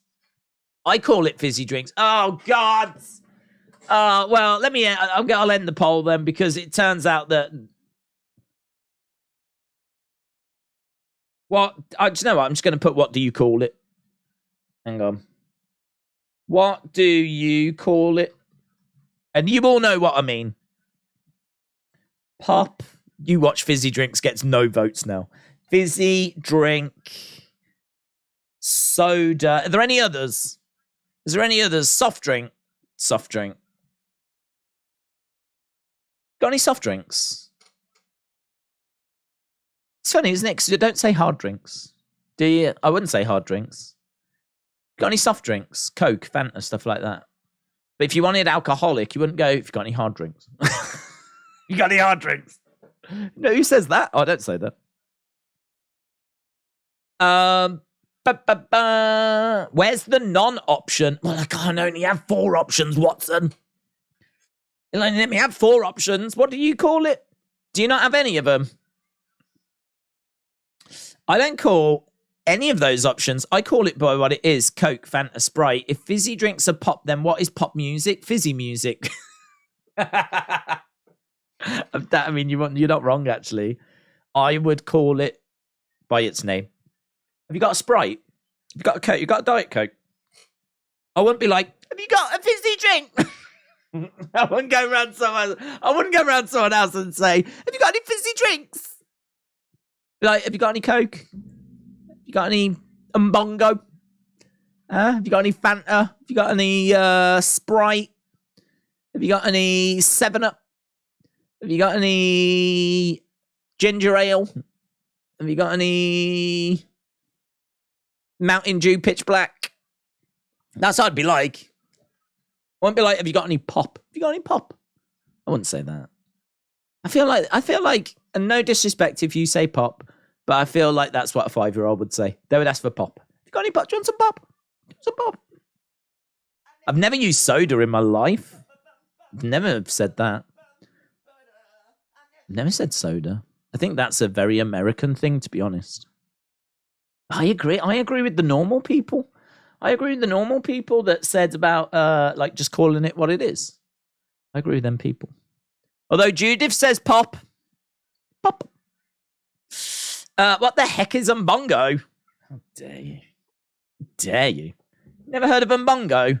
Umbongo. They drink it in the Congo. Come on. Probably wouldn't get away with that advert now, to be honest. Umbongo. They drink it in the Congo. And I don't think they do, by the way. 1, 2. Oh, very close. Small package. Lovely right hand by Orange Cassidy. The beach break to kick out by Garcia. If you ever become a YouTube wrestler, a fizzy drink is the only pop you'll get. That's good. I had no idea where you was going with that. Only fizzy drink I've heard of is Willy Wonka. Fizzy drink. Willy Wonka. I've never heard of that. He's got a sharpshooter applied at the moment here, Garcia. Orange Cassidy doesn't look bothered. You've got Garcia pulling back on the leg. The camera just cut to Orange Cassidy. It was like, now he's grimacing. I think that was a bad camera cut, to be honest. He just looked lost for a moment. He was like,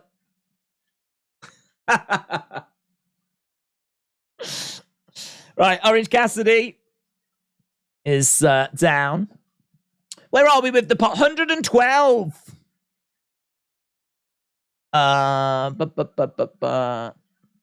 We've had 112 votes so far. Soda, 51%. That must be due to all our American friends. You be my American boy, American boy. Little roll up by Orange Cassidy and gets the pin, gets the win. Orange Cassidy is victorious. Now, this is interesting because what's going to take us from hour 1 into hour 2? Please, thank you. Orange Cassidy. Pockets all win, so he gets 100 wins, says Travis. Days, hard drinks lined with Class A drugs like the original Coca-Cola. That's true. Who put that tweet out? Didn't he say, wasn't it Elon said he was going to buy Coke and put the cocaine back in?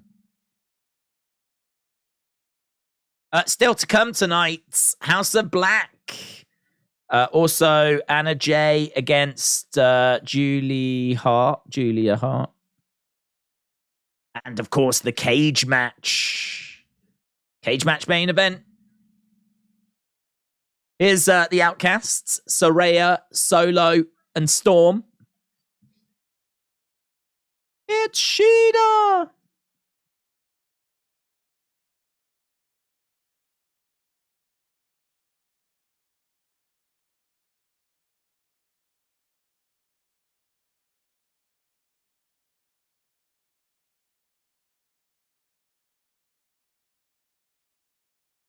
Sheeta will be back next week, and we officially accept. So it's going to be Outcasts against Sheeta, Hater, and Soraya, Britt Baker.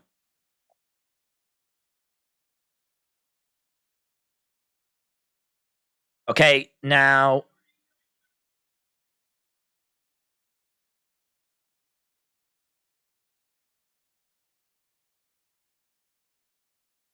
Christian Cage. I don't know anyone's Titantron. I don't know anyone's music. I don't know anyone's Titantron. Here's Christian Cage. This is interesting. We're hearing from Christian. He's going to take us from hour 1 into hour 2. He's coming down to the ring with Luchasaurus. Now, they're in a feud with Wardlow, aren't they, at the moment? No holds barred women. I hope there's blood and lots of floppy body parts. Okay, here we go. Christian Cage with Luchasaurus, but I think it's Christian that's going to do the talking. I like Christian theme songs over Mitchell. I don't.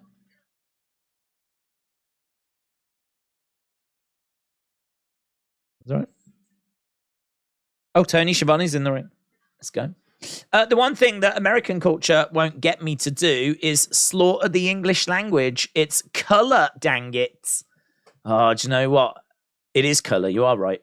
But I always drop the U now. I just can't, but like, I am bullied by technology, which always tells me that it's incorrect spelling of colour is to put a U. Because, I don't know, perhaps my computer's set up to American English or something, and perhaps I need to change it to English. English.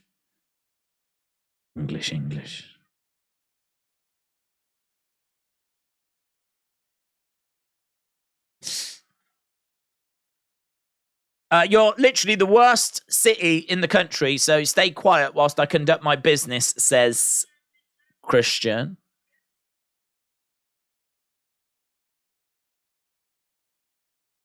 I'm Christian Cage.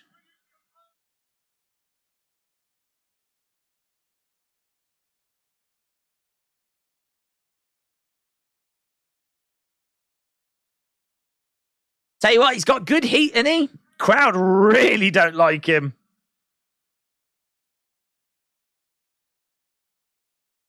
Loud boos for Christian. Loud boos. Got a question for Tony.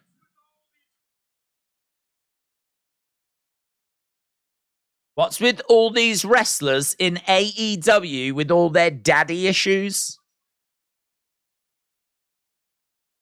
Shut the up. Shut the up.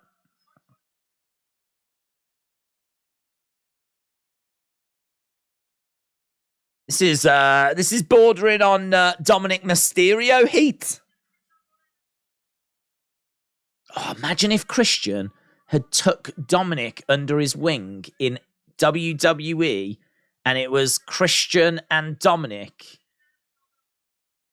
And Christian had like turned Dominic on Ray. Oh my God. Oh God.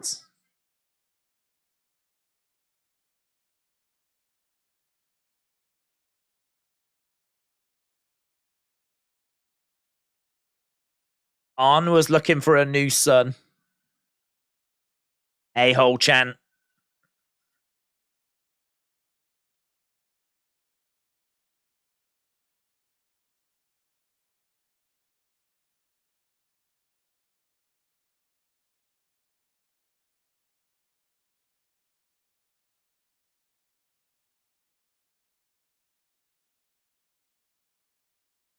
He wanted to send... Okay, so he's having a pop at Arn Anderson. He said, Arn Anderson said the last thing he wanted to do in this business is get his son sent down the right path.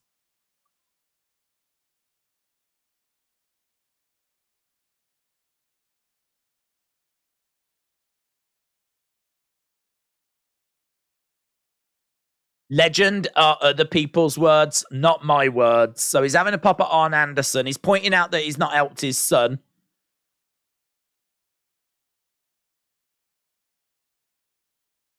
If you're Ric Flair's lapdog for years, then I suppose that makes you a legend.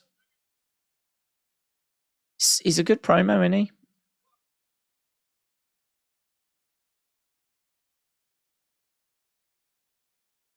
He asks how many world championships Arn Anderson has won. And then he points out he's a multi-time world champion. Well, they chant him. Yeah, he is good.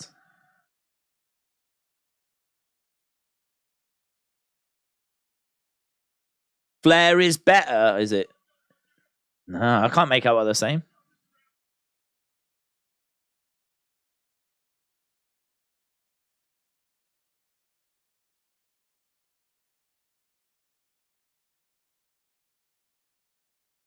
Such a great look at that. He snatches the microphone out of Tony's hand. That was good. Snatches it, fires one last shot to the Detroit crowds, chucks the microphone away, walks out the ring.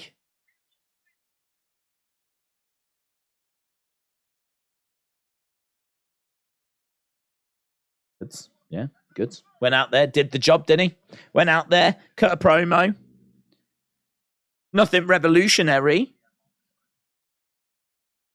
But he's got to the point where the crowd are all over him and he can just ride that.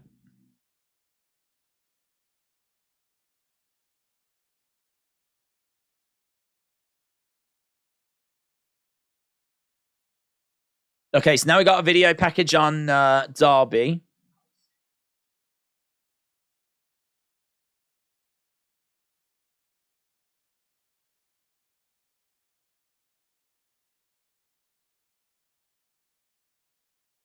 I like these video packs. I think these are really good. I thought the Sammy one was a little strange just because of not knowing. He's a heel who's presented as a face. I thought that was a little strange, but I still liked it.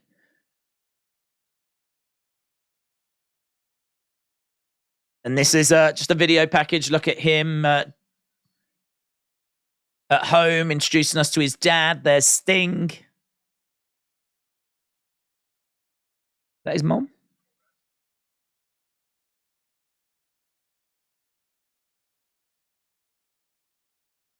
I like the chilled music in the background. It's really cool. It's a good vibe.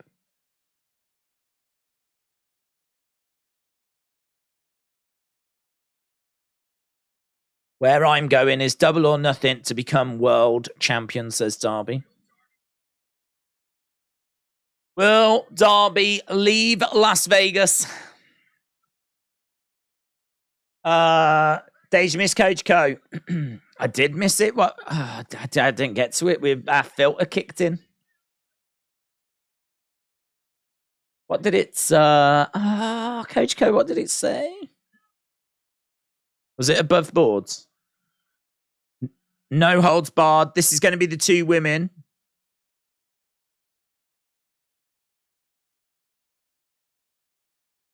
Tell you what, they're getting like big. They're starting the second hour with this. Are we starting the second hour with this?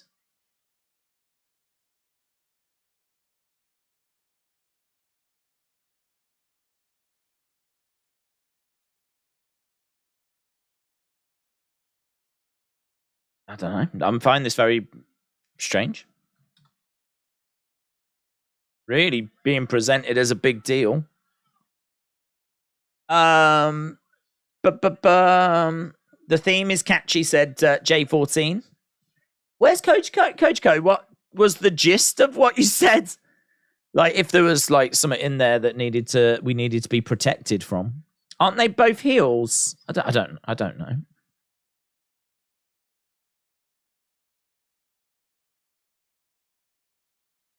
I mean, what I would say is they're presenting it as a big deal. So, you know, it's interesting in that regard. Into the railings goes Anna J. And she hurls her over to the railings over the other side as well.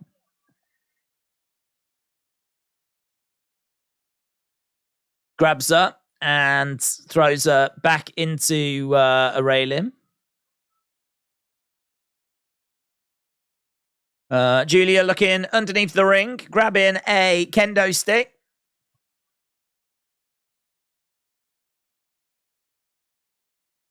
Shot to the midsection. Gets into the ring. Julia going in after her, and Anna grabs the kendo stick. She hits Julia with it. Puts it across her back as well. We want tables chants. Coach Co.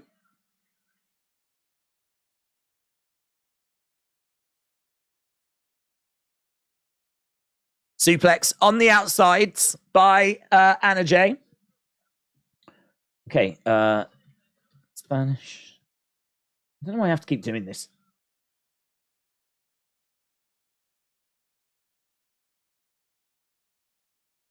Michael Jackson, service was good. Pizza was ready when we got there. They gave us extra jalapenos. The pizza was also good. What the hell are you on about? I feel like you've took a review from a pizzeria and then you've put the words Michael Jackson in front of it. The service was good. Pizza was ready when we got there. They gave us extra jalapenos. The pizza was also good. 4 stars. Little Italy. Picture in picture for this one. Since when was there a trash can at ringside? I think trash can's been around for a little while. I can't say that's that outrageous. We saw that during the Attitude Era. It would be nice if it was a trash can that was used, of course, and they had to tip the rubbish out and then use the trash can. But saying that, I mean, if you're going to have a no-holds-barred match, they probably do put weapons like that under the ring, knowing that wrestlers will go under the ring to get them, you know? So I can sort of go with it. Days, it is Russian code from Stranger Things. Is it? What? It's Russian code from Stranger Things. Oh, I don't want to be communicating with the Russians and sending codes and all this kind of... I don't want to get caught up in any international conspiracies. You know what I mean? If any Russians are watching, the service wasn't good. The pizza wasn't ready. And they definitely did not give us extra jalapenos, right? Yeah? Good. I don't want to be responsible for some flipping missile launch. Chop coming in there by Julia Hart. Another chop coming in. Eye poke by Anna Jay as Julia Hart goes down. Anna Jay walking over, grabbing Julia Hart. Julia Hart goes back to throwing in some chops. Both holding their noses. There's a note. Why are they holding their heads and noses? What are they doing? We just had both women standing there, like, doing this, arguing. Forearm strikes coming in by both women. To the midsection. That's a nice kick to the head. That should be a finishing move. That should be a finishing move. She just got the arm and then bang, kicked her in the head. I mean, it's a lovely spot, but she just walked away. Julia Hart just dropped like a sack of spuds, man. That if she like proper went for it and couldn't quite get it and then finally got it, bang, that could be a sick finishing move. I was going to say jaded, but I think someone else has got jaded. Hasn't Jade Cargill got jaded? The J away. Anad. She just hit her with Anad. Anad, yeah. Love it. She got Anad. MC Anad. MC Anna. Mitchell said, what's the ongoing trend with kendo sticks in wrestling? May has to be the month of the kendo stick. It's buy one, get one free. It's buy one, get one free at Kendo's R Us. So all the wrestling companies are going cray-cray for them. Right, we've got Julia planted onto some... chairs at ringside to... She didn't kick out, did she? Did she kick out? 1, 2, and then Anna went to kick out and the ref didn't count it. Did she kick out?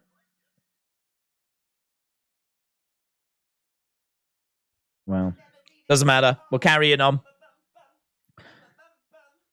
With trash can, driving it at Julia. Puts the trash can over Julia Hart. Anna charging over. Kick coming in. Julia Hart goes down.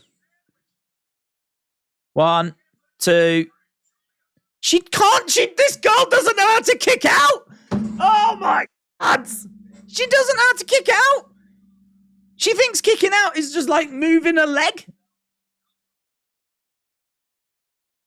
The referee's checking if she's all right because she doesn't have the ability to get her shoulders off the mat. That's twice now. That's twice. She doesn't know how to get... We're watching someone that doesn't know how to kick out.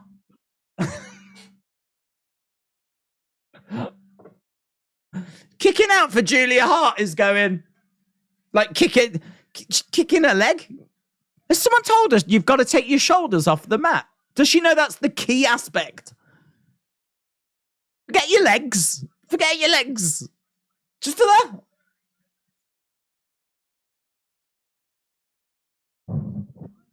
And if that's not possible, go that way. Like that. Jeez Louise. Chairs in the ring.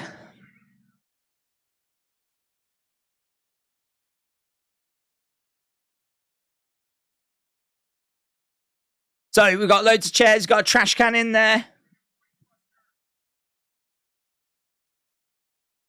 Forearm strike by Julia Hart.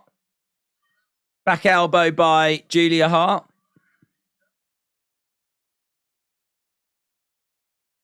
The crowd have died, man. I can't understand why you would start the second hour with this. I don't understand.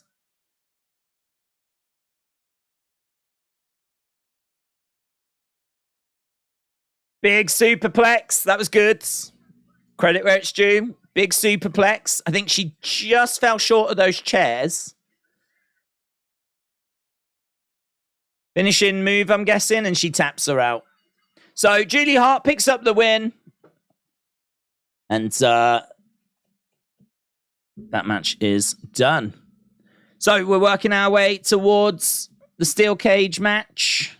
What else have we got coming up?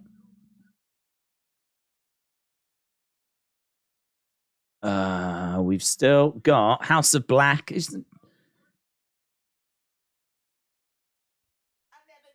House of Black matches still to come.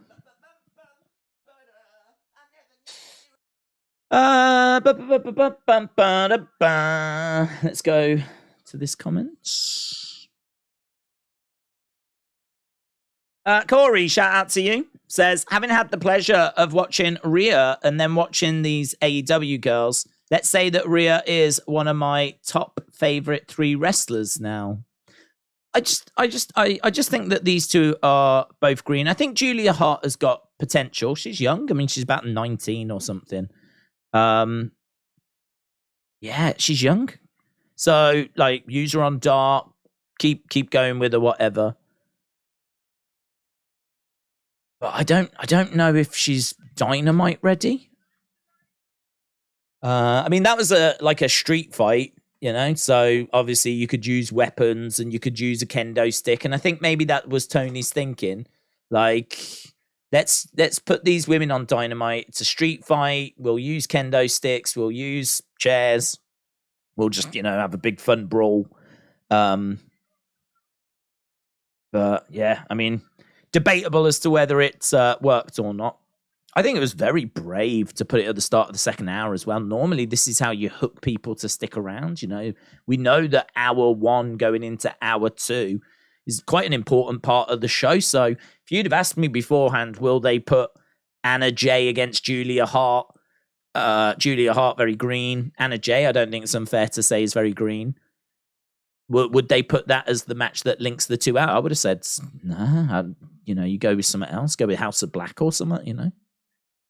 So a surprise, but as I said, up to people to decide as to whether it worked or not. Halftime scores. Yeah, we'll do them. Let's go. Let's do them. Halftime scores, everybody. Commercial break. The halftime scores. I really want to know your halftime scores. Put it in the chat.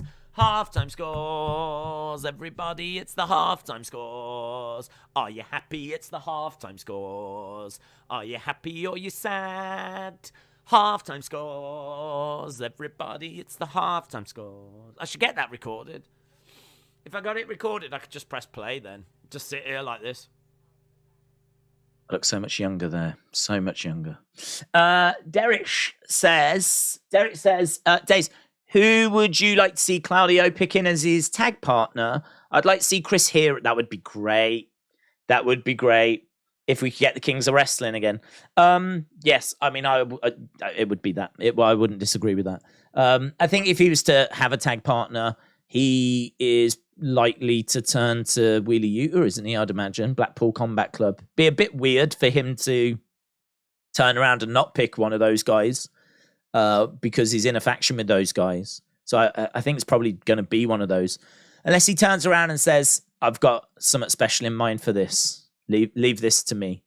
And then he goes off and gets Chris Hero. That could be awesome. So, yeah, I like that a lot. 6 says Aubrey Edwards, hashtag 1000 days Roman. Oh, do you know what? Actually, just before we get into this, that last match is a match that I think has been happening on Dark Elevation, whatever. I did see people saying that Dark Elevation has gone.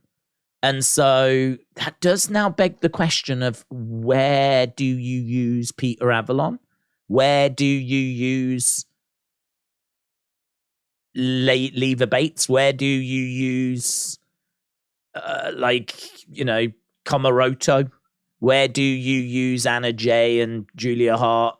These are the types of people I would have expected for Dark and expected for Elevation. With both of those shows now gone, do they just go onto the rosters and quite low down on the rosters? Or do they go to Ring of Honor? Or I don't know what you do with them. I mean, Julia Hart's clearly going to stay with House of Black, but in regards to her having matches, how is she going to learn? If Julia Hart, if she was in WWE, she'd be in NXT. But we don't really have an NXT. I suppose you've got Ring of Honor. So do you put her in Ring of Honor? I don't know. It's interesting. The whole setup of AEW now is... You could have a fun conversation there. Ellis Dub said 6. Justin said 5. Hot garbage. Announcement of an announcement was the best part. Mitchell said, I'm at a 7 right now. Hopefully the cage match bangs. What about you? Probably quite low, to be honest. There hasn't been much here for me. What I would say is I did think that Claudio and Phoenix was pretty fun. And we did get the announcement of the announcement. Even though the Miro thing didn't do much for me, or the Thunder Rosa thing did much for me, it is still a talking point. There was excitement in the chat, and it will have people talking. So yeah, that I can understand that being a talking point. Let's put it that way. Even if it didn't spark a great reaction, I can understand it being something that people will be like, did you see Miro? Did you see Thunder Rosa? Looks like they're coming back. We've obviously got the announcement of the announcement. So you add all that together and there's something there, definitely. And then you got the Claudio match against Phoenix, which I thought was pretty good. Didn't really get much for me personally from that last match. Orange Cassidy, I just feel like it's the same match. I feel like I don't feel like I see much different from Orange Cassidy. I mean, it was okay. I wouldn't say the show's a disaster. I'm not like in the 4s or the 3s, but I can't say there's much to hang your hat on, So I feel like about a 6 would probably be about fair. I think that'd probably be about fair. But, what I would say is, look, how long we got? 40 minutes. We got 40 minutes. We've got this trios match, House of Black. I enjoy watching them. Cage match as well. A Kenny Omega cage match does have potential to be very, very good. So there is definitely still hope for this show. If anything, I would say what we're entering in now might be the strongest 40 minutes of the show. So Kieran's at 10. DJ Poison's at a 10. Luke's at an 8. Chris is at a 5. Meaves at a 6. Lister Jericho at 6.5. Bryson's at an 8. Virus is at a 7. Jax says 9 because of kicks. Greggy Jr. says 6. Shaquem said 4. Godfather's Ho said -3 out of 69. 69. Low. Big Time Baxter says 6. Kian said 7.5. They know people are just going to tune in for the main event, says Real Kyle. Right, I think we've got some scores. Scores on the doors, and we are underway with this match. Why is it all dark?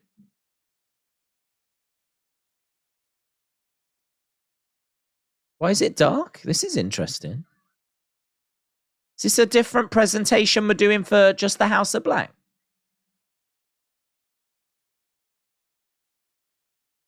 It's interesting. So all the lights have gone out. The lights are just on in the ring. You can't... They just said it's a very 70s feel.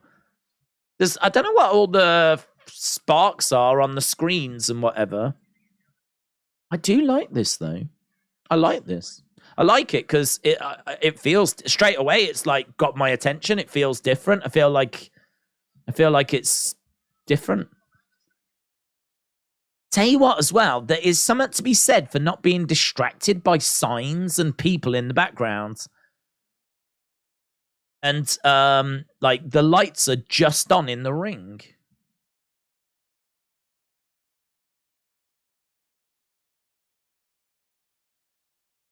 We're seeing Orange Cassidy backstage. Yeah, I don't mind that.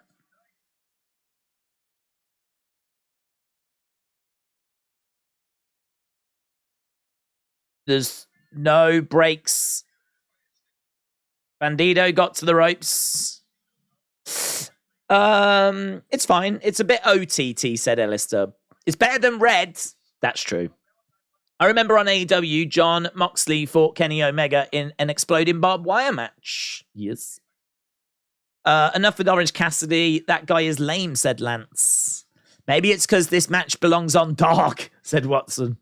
I don't mind them wrestling in their own environments. No. If you want to get the belts off House of Black, then, you know, this is the kind of atmosphere that you're going to have to compete in.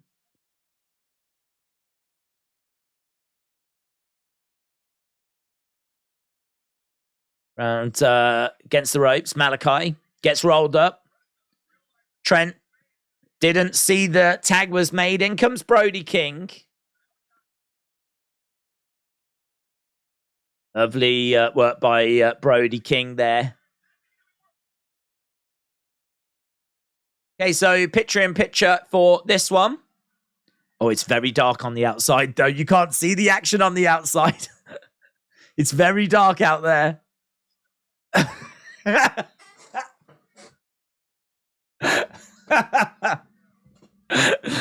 We all need night vision goggles. I think someone did something.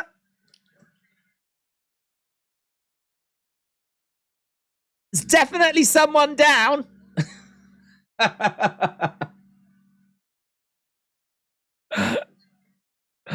You tell me what you can see. I'll tell you what I can see. We'll put the pieces together. Someone just went into the railings. Bandito.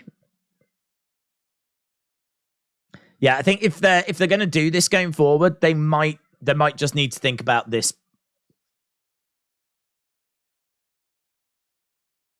I really like the look. I think it's really good when they're in the ring. When they go on the outside, it is genuinely dark.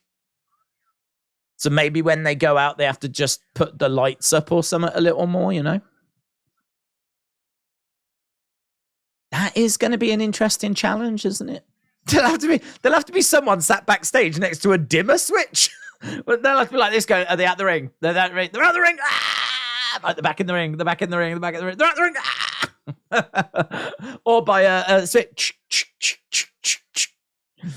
In the ring, out the ring, in the ring, out the ring. I want that job. I could do that job. Board of Dynamite can't be bothered to change the match names. Oh, yeah.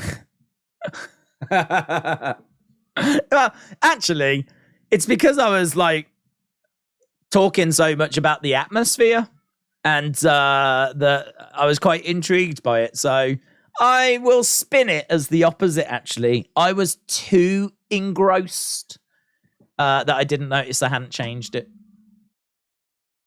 Hobnob, House of Black versus...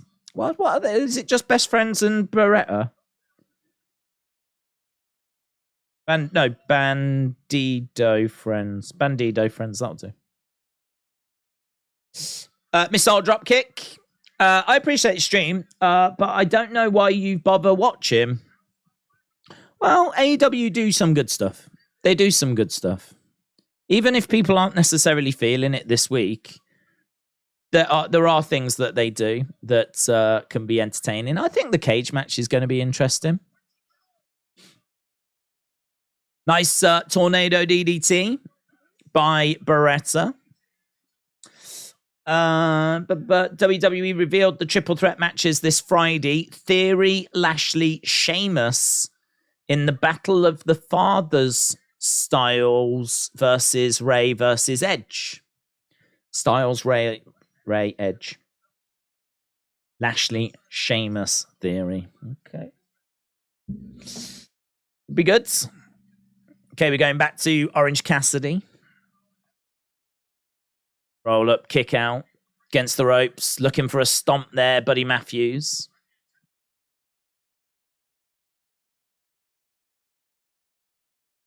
Bandido over in the corner. Trying to make the tag. The tag is made. Bandido comes crashing down onto Buddy Matthews. Drop kick by Bandido. Brody is planted down. Brody King. Bandido coming in. I really do like not having like the crowd in the background with the signs and all that kind of stuff. Like, it's fine. It's definitely got a place in wrestling, but like, it is just nice to just focus on the action. Top rope enziguri by Bandido. Springboard. Big knee strike there by Buddy Matthews. I enjoy watching House of Black. I think they're one of the best parts of AEW. I think they're a very, very good team. We know that Buddy Matthews can go in the ring. I think we all like Malachi Black. Brody King is not someone I really know anything about, to be honest. But I've been impressed with what I've seen of him. Knee strike there by Buddy Matthews. Dante's Inferno, 2, 3, and it is a win for the House of Black. House of Black pick up a victory. Retain those trios titles.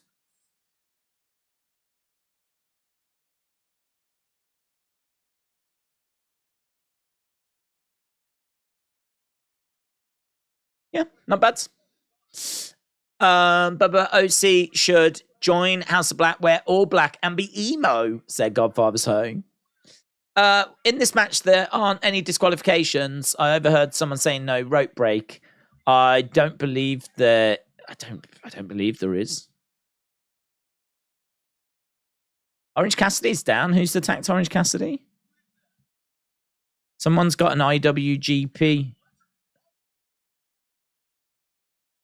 Someone from Aussie Open. Kyle Fletcher. It's Kyle Fletcher.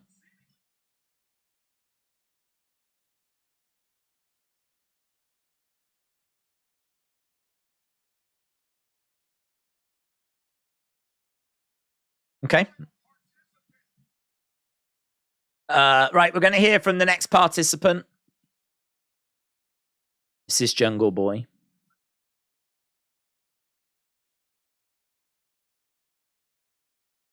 Kyle Fletcher, Aussie Open. Malachi Black tattooed the hell out of his body. The show has been a chore to watch, but we're getting to the steel cage match now. There were no DQs or rope breaks. It's the new house rules for House of Black matches, says Kieran. LS Dub said he loves Aussie Open. That Aussie Open guy looks like a kid, said Oration Minds. Who's the new guy?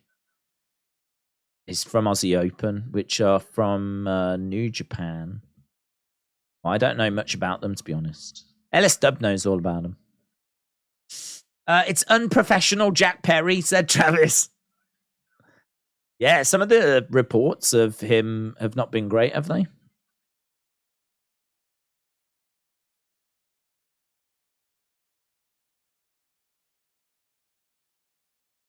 If you look at MJF, this guy only wrestles about 4 times a year.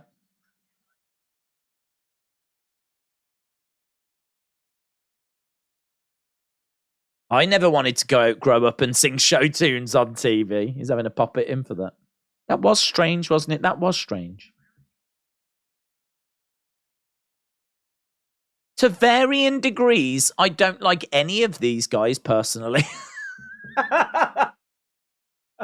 Just so you know, I don't like any of these guys. Personally, not professionally, personally, I hate them all.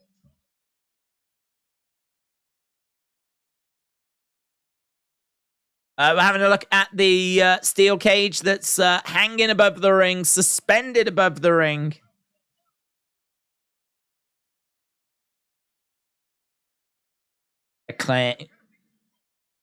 Action Andretti against Kyle Fletcher on Rampage. Tony Storm against Allison Kay. And we're going to hear from the Guns. Swerve Strickland and Brian Cage against John Silver and Reynolds. We got Hayter, Baker, Shida, and Outcast next week. Ricky Starks against Jay White. Jay White next week.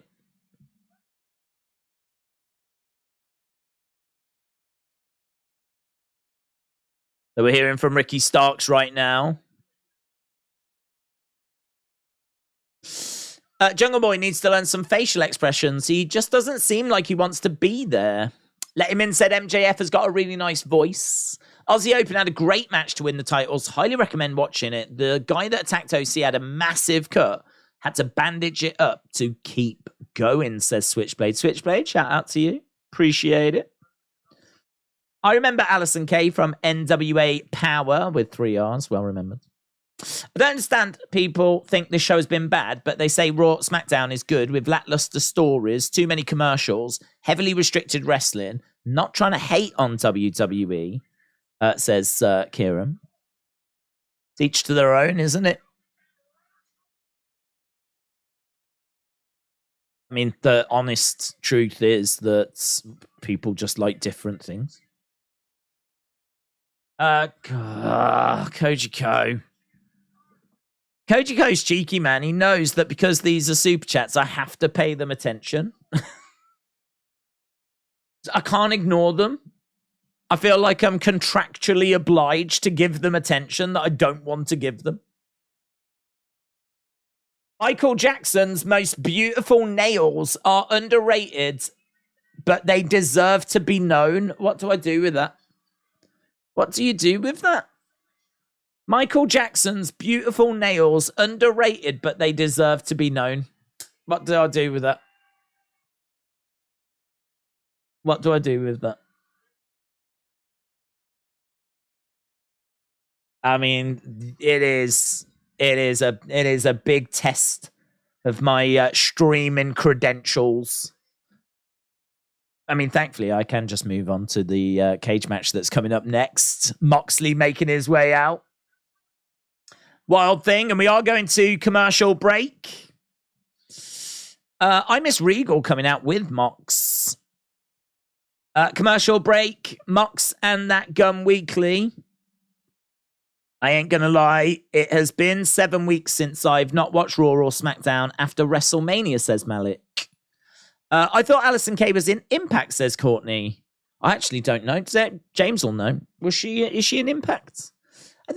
They did have some sort of a working relationship, but I don't think they do anymore. So maybe she's a free agent now? She's good. She was a champion in NWA. I like Alison Kay. She's good. I don't think she's anything. She ain't going to move a needle. But is she solid in the ring? I mean, she certainly was when we watched her in NWA. So I think, she'd be good. It'll be interesting to see who comes in, won't it? Interesting to see who they bring in. There's obviously rumors that they're interested in getting Matt Cardona and that he could be coming in. We'll have to wait and see. As long as you're getting paid, we don't mind Koji Ko. Yeah, but I just want Koji Ko to get the help that we all know that he needs. Do you know what I mean?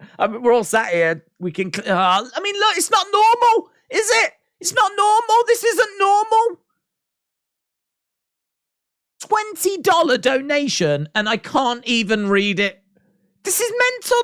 This is broken. Do you know, this must be what the government feels like when they look at the NHS? Do you know what I mean? It's broken. You can tell it's not working at the moment. This must be how the world looks at Britain. It's broken. This system is broken. This doesn't work for anyone. No one's getting anything out of this. No one's getting any joy. Koji Ko's throwing money away. In fairness, William might be having a laugh at knocking these messages down, right? But I feel guilty. I can't read them. I'm not getting to them. When I do read them and they don't make any sense, none of this doesn't work. we need to find a better way, don't we? We need to address this problem. Need to address this problem. Kojiko. How about do you remember when you used to do the facts? Do you remember the facts? Yeah, we took the mick out of you for the facts, and maybe that's partially our fault, but some of them sometimes weren't true, and so they weren't really facts. But remember when you tried to do the facts? Maybe go back to that. Maybe go back to that. I don't know that the people are loving the Michael Jackson stuff. I think they enjoyed it at first. But do you know what I mean? You just keep battering them with it. And it's all in Spanish, and I have to translate it, and then it doesn't make any sense. I'm starting to wonder if Kojiko is maybe just trying to burn the streams down, but just trying to do it in a way that seems like he's not trying to burn the streams down. I don't know. I don't know what he's doing. I can't work him out. He's an enigma. He's an enigma, Kojiko. I hate to say it, but you've got to let Kojiko write his comment. No super chat, my man. Just spending his loot for nothing, said Justin. I mean, this is true. This is true, isn't it? In all fairness, that is like $20. And we know it was going to be faff in a load of nonsense. So it's really hard to care. Because I don't even think that, could you imagine if it was a real deep, insightful thought about wrestling? But it's not, is it? It's going to be that Michael Jackson invented washing up liquid. That's what it's going to be. And he did. William said Kojiko needs to learn. I don't think he's learning. Lance said, look at this, we've got a divide now. Do you know what? I'll do a new poll. Are you team Kojiko or are you team William? There's a battle raging. What side are you on? Are you team Kojiko or team William? The battle lines have been drawn. The battle lines have been drawn. Team Kojiko, team William. Right, we've got the Young Bucks. This thing is kicking off already. Hashtag justice for Kojiko. Oh, Retribution has picked his side. Willie getting thrown off the entrance ramp. The Young Bucks turning their attention to Bryan Danielson. And here's Claudio. When did the main event start? I love the stream. I'd be asleep if it weren't for you guys. William said, it doesn't matter which team. Well, you say that, but it does matter. It does matter. Right. Cage. We're not even in the cage at the moment. Omega versus Moxley. Let's go. Big Time said, I'm team nobody. I'm team no one.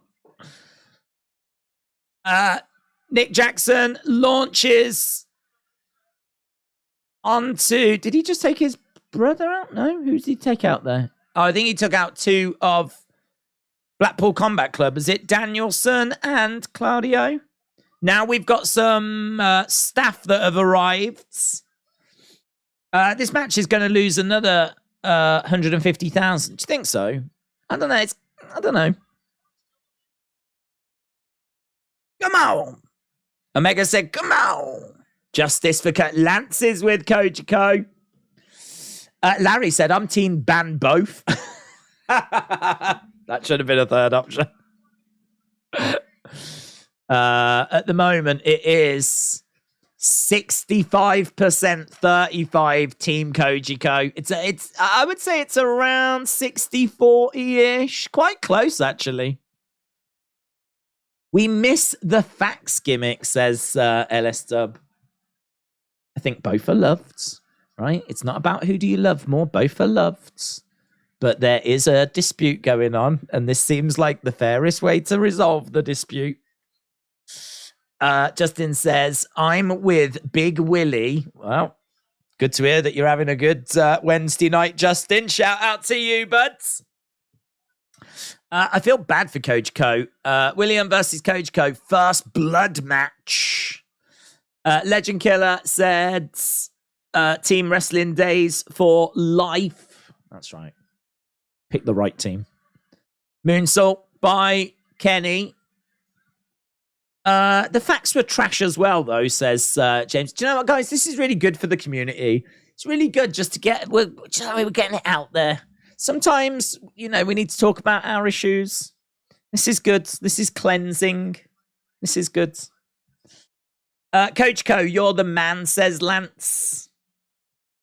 Coach Co is showing how to fail at being entertaining minus the entertaining part. Oh, I'm starting to wonder if this might actually result in some long-term resentment. There's one thing to get the issues out there, but can you put the issues back in the box once they're out there? I don't know anymore. All of a sudden, I'm starting to feel uncomfortable. We've got a chair with barbed wire wrapped around it. John said, as a proud graduate of the Tony Khan School for Announcing, the announcement of the announcement of the announcement, I forgot what announcement I was going to announce. Mitchell said, let's not gloss over the fact that Soda won. Well said. Well done, Soda. Oof. Barbed wire chair on the back of Moxley. Retribution. Listen, got to get it out. It's no good bottling it up unless it's soda. Then it's very good bottled up. Face first goes Moxley into the corner. We've got blood.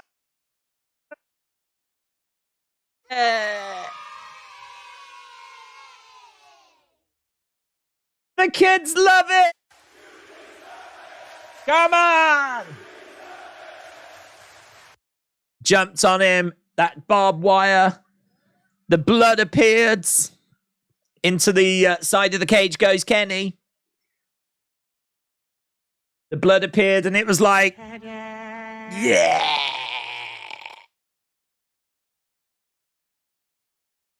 Oh, man, let's go. Let's bleed. Danielson's back on commentary. Let's go. But Moxley bleeding like a stuffed pig. On a serious note, if Moxley's actually bleeding at home, does the missus just ignore him? He's always bleeding. He's never not bleeding at home. They've just got plastic covering all over the sofa and the floor and everything. She has to change the plastic every morning. She gets up an hour before he gets up just so she can change the plastic everywhere so that when he comes dripping into the living room, it's all fresh and clean.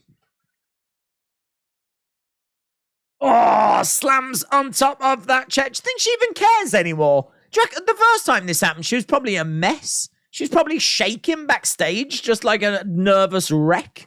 They're like, he'll be all right, he'll be all right. Now, she's probably laughing, giggling with the girls.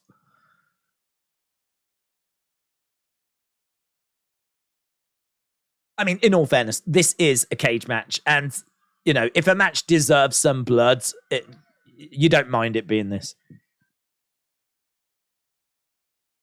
Look at it, man. Holy shit. Kingston has had surgery. AEW loves stats. They should start measuring the amount of blood that Moxley loses in a year.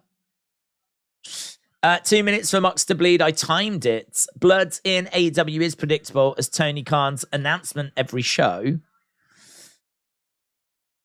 Stomp in there by Moxley on Kenny. Going over to the corner. Grab him. What's he grabbing? Is he undoing that top turnbuckle? He's undoing the top. Wow, he's actually taking the top turnbuckle off. He's removing the top turnbuckle, not just the pad, the actual turnbuckle.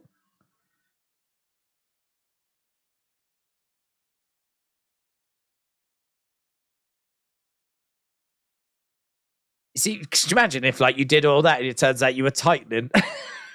Could you imagine after all that you've actually tightened it and you go, oh, I've just spent 5 minutes doing this. This is going to take forever. John, this is going to take forever, John. This is going to be 15 minutes of him doing this. Going. Oh my God. Right, well, that was Dynamite. Well done, everyone. Well done. Oh, God, I hope this never ends. I want this to keep going. Keep going. It's brilliant.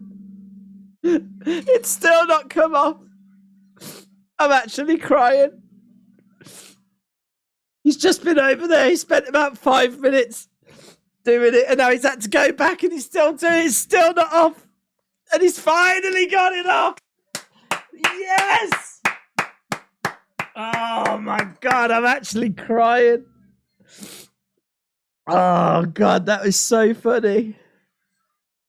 And now he's trying to get the other one off.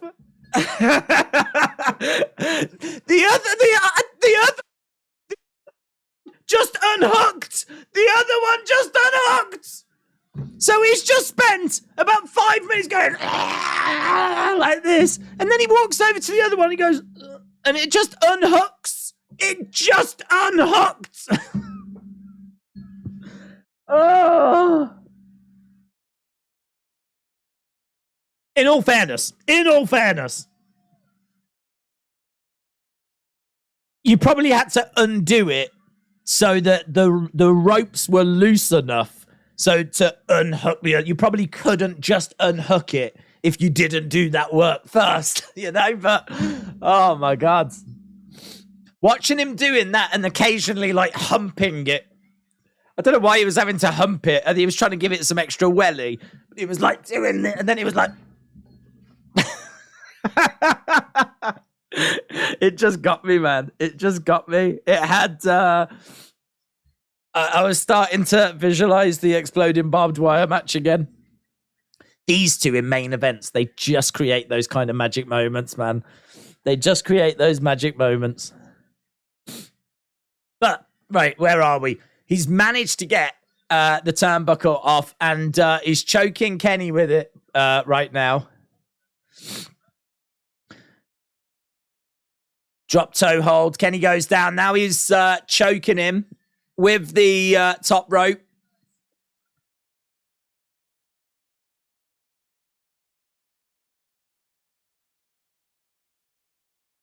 Okay. 10 out of 10 show. WWE don't do hardcore anymore because WWE cares about the kids. Moxley bleeds whenever he does chicky wawa with Renee. Chicky wawa. Chicky wawa. Chicky wawa. Right. Oh man, that was so entertaining. Oh, here he is. Here he is. No one tell William. Don't tell William. I've copied the message. Okay, he's gone over. He's grabbed. He's got. Is that glass? Glass. So he's gone and got some glass. I thought it'd be thumbtacks. I'm here to pee in the bucket. I don't know what it means, but I'm drunk. Finally, we've got some truth out of Kojiko. Finally, a message that actually makes sense from Kojiko.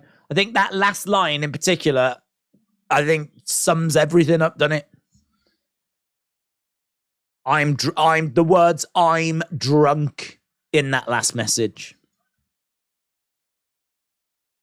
Kojiko, shout out to you, my friend. Sit back, relax, just watch this action. It is mesmerizing. We've got glass in the ring. Kenny is being choked. He's standing above the glass. I was told some sexy nerd gigs today on WWE Live. That body drop onto the glass.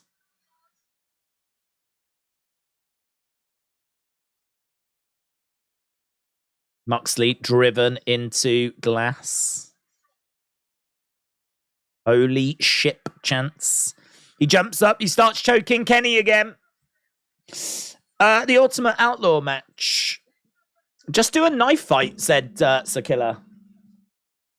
Bits of glass in Moxley's back. This is what, I mean, to be honest, this isn't, I probably should have expected it. This wasn't what I was expecting. I was genuinely looking forward to it. Because cage match, you know, Kenny, Moxley, but it has turned into like a hardcore thing, which isn't to my taste. But there's an audience for that. I can't say there isn't. Knee strike there by Kenny. This is bad, said Lance. The match is good, said Switchblade. Travis said, I've got to be drunk to watch this. Coach Co, we've all been there, says Maggie. That's it. I think what Coach Co needs now is the support of the community. And actually, I think he was getting that support anyway. 50, I tell you, it's close though.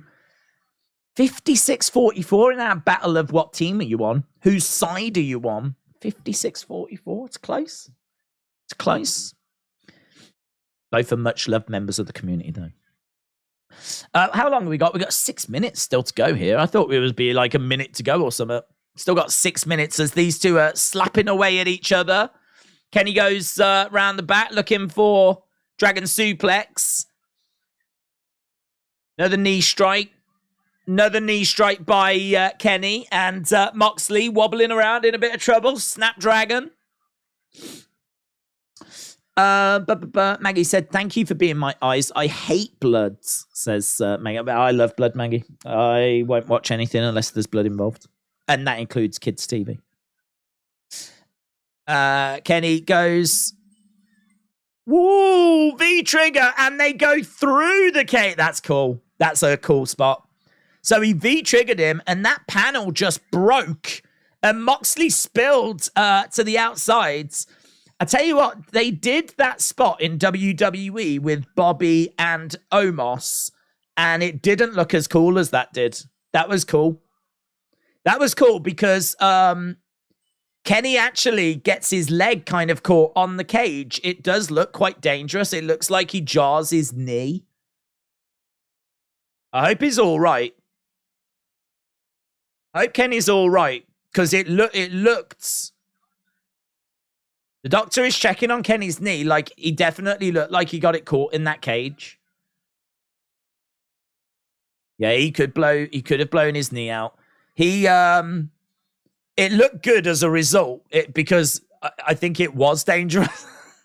It looked really dangerous, because I think it was dangerous. He's got a Scrooge. Come on, yeah! Take a different part of the ring apart. Do the other turnbuckle.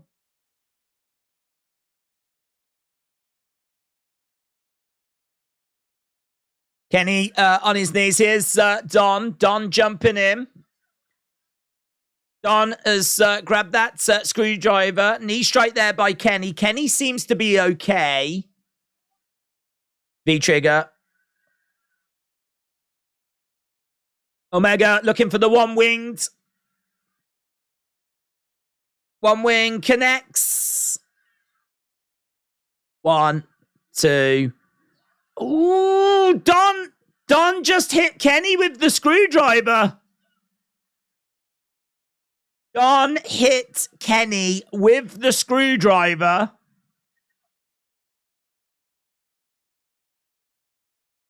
Did he mean to do it? I think he did mean to do it. I thought he had accidentally done it. 1, 2, 3. Yeah, he meant it. He meant it. Don hits Kenny with the screwdriver.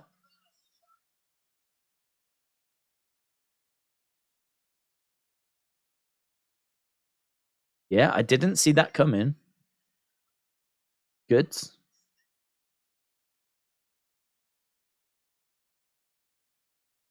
Why? Find out next week. Hear from Don Callis next week. He might say something like, when I got attacked, Kenny wasn't there for me or something, you know?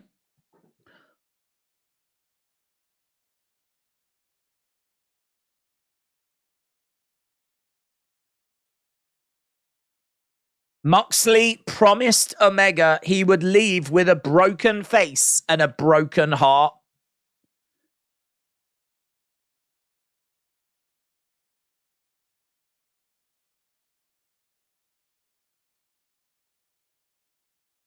Danielson said he had no idea this was going to go down like this. Taz said, I know you knew. And he's like, honestly, I didn't. I had no idea. But right now, Don Callis standing over Kenny. I feel like that's a pretty good turn. They've been together for quite a long time, these two. Blood coming down the face of Kenny, thanks to that screwdriver shot. It's a new low for Don. He's going to go and do it again, apparently. Don was looking to do it again. He's not going to. He throws the screwdriver down. I know, he just said something to him, gave him a little kiss. That was nice. Cyrus the Virus. I didn't see that coming. Yeah, I didn't see that coming. I didn't see that coming either. I agree. Don Callis shocked the world. Bryan Danielson has got a big smile on his face.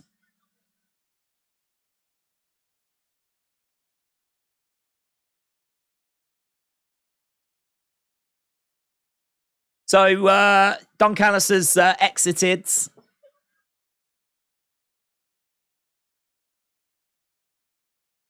that a different? That's not a new? No, it's not. I thought he'd turn with the help of Takeshita. I knew Don would turn. He's a rat, said Lewis. That suit looks like he's turning up on a date. I didn't expect it now, but I did see it coming at some point, said Ghost Pod Gaming. This should be the beginning of Hangman and Kenny reuniting. Bryson said, this is brutally mental. Zoom Station said, not that shocking. Godfather So said, is this the beginning of the show? This is the end of the show. The show is ending.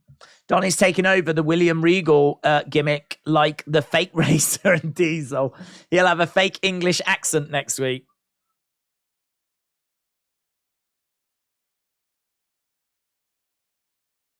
I mean, listen, that was a hell for a weekly show. Yeah, you compare that to what you would get in the main event of Raw or SmackDown. That is a hell of a main event for lots of different reasons. Not just positive, but there was positive. But just from a comedy point of view, dare I say, from a silliness point of view at times. But there was some good action in there as well. Like, it felt like a fight. I mean, the one thing you get with Moxie is that it does feel like he's in a fight. And a big shock at the end as well. It's going to be interesting. Let's end this poll. Kojiko, you have officially got the support of the community. But William, everyone loves you as well. So in many ways, look, we all win. We all win this evening. In regards to scores, let's see what people's scores are for the show. I know a lot of people weren't really feeling it at the halfway point. Some were, some weren't. But how do you feel after the House of Black match? How do you feel after that main event? Let's have a look and see what people have settled on. But let's get that in. I do think WWE is precious about trying to save massive match of pay-per-views. AEW thinks in the here and the now, said Fortnite. Retribution said everyone is a winner. 9 out of 10. So unprofessional. It was funny, said Ovion. J14 gives it an 8. Big Time said the main event was good. The show is 4. Hot garbage. Knicks are winning, though, by 6. 14 seconds left in the game. Switchblade said, what's your score? My score? Look, I feel like I enjoyed the House of Black. I like that group. I definitely felt like that main event was worth watching. I had a great time with it. And there was a big shock at the end. The kind of hardcore element of it is just not for me. I don't care if it's WWE or wherever, right? I'm just, glass and stuff like that. That's when, for me, it's just going a bit far. But there are people that are really into that. So I know there's the audience for it. I'd probably say like a 6.5, 6.75, something like that. 6.5, 6.75. I think there's a good chunk of like, the show early on where I was at 6 about halfway point, but I think that those two matches at the end and those great video packages, I thought they were so good. I like the Derby one, Jungle Boy one, MJF. Like those video packages were good. The Tony Khan announcement of the announcement was fun. The opening match with Claudio and Phoenix, House of Black, main events. I think it's one of those. I think for me, I could understand why people enjoyed this week's show because, if you just weren't bothered by Julia Hart and Anna Jay, or even you got some from it, and same with like Orange Cassidy, like, you got some from that. That's where I can see that people would be really enjoying this show. And I could understand why they enjoyed the show. But equally, I think if you didn't really, if the Orange Cassidy match just felt like every other Orange Cassidy match, if the Julia Hart Anna Jay thing felt like it belonged on Dark, if you thought that the main event was just a bit OTT and it just didn't do it for you, it's one of those. I can see why people enjoy it, and I can see why people don't like it. I get it. I really feel like I get it. I feel like if I was to speak to AEW fans, I would know why they enjoy the product. But then if I spoke to AEW haters, I would know why they don't enjoy the product. So for me, I'm gonna say like 6.5, 6.75 for me personally after this show. So listen, if you loved it, put that you loved it. If you didn't like it, put that you didn't like it. It's the only thing that the only thing that we ever want is just honest opinion, what people honestly thought of the show. 8.5 said, Mr. Wrestling Fan, I want to see Hangman, Kenny, and the Elite reunite. Don Callis definitely will pay for his actions once Kenny gets him. It was a good swerve at the end. I'll be honest, I didn't think about it. I didn't see it coming. I didn't think about it.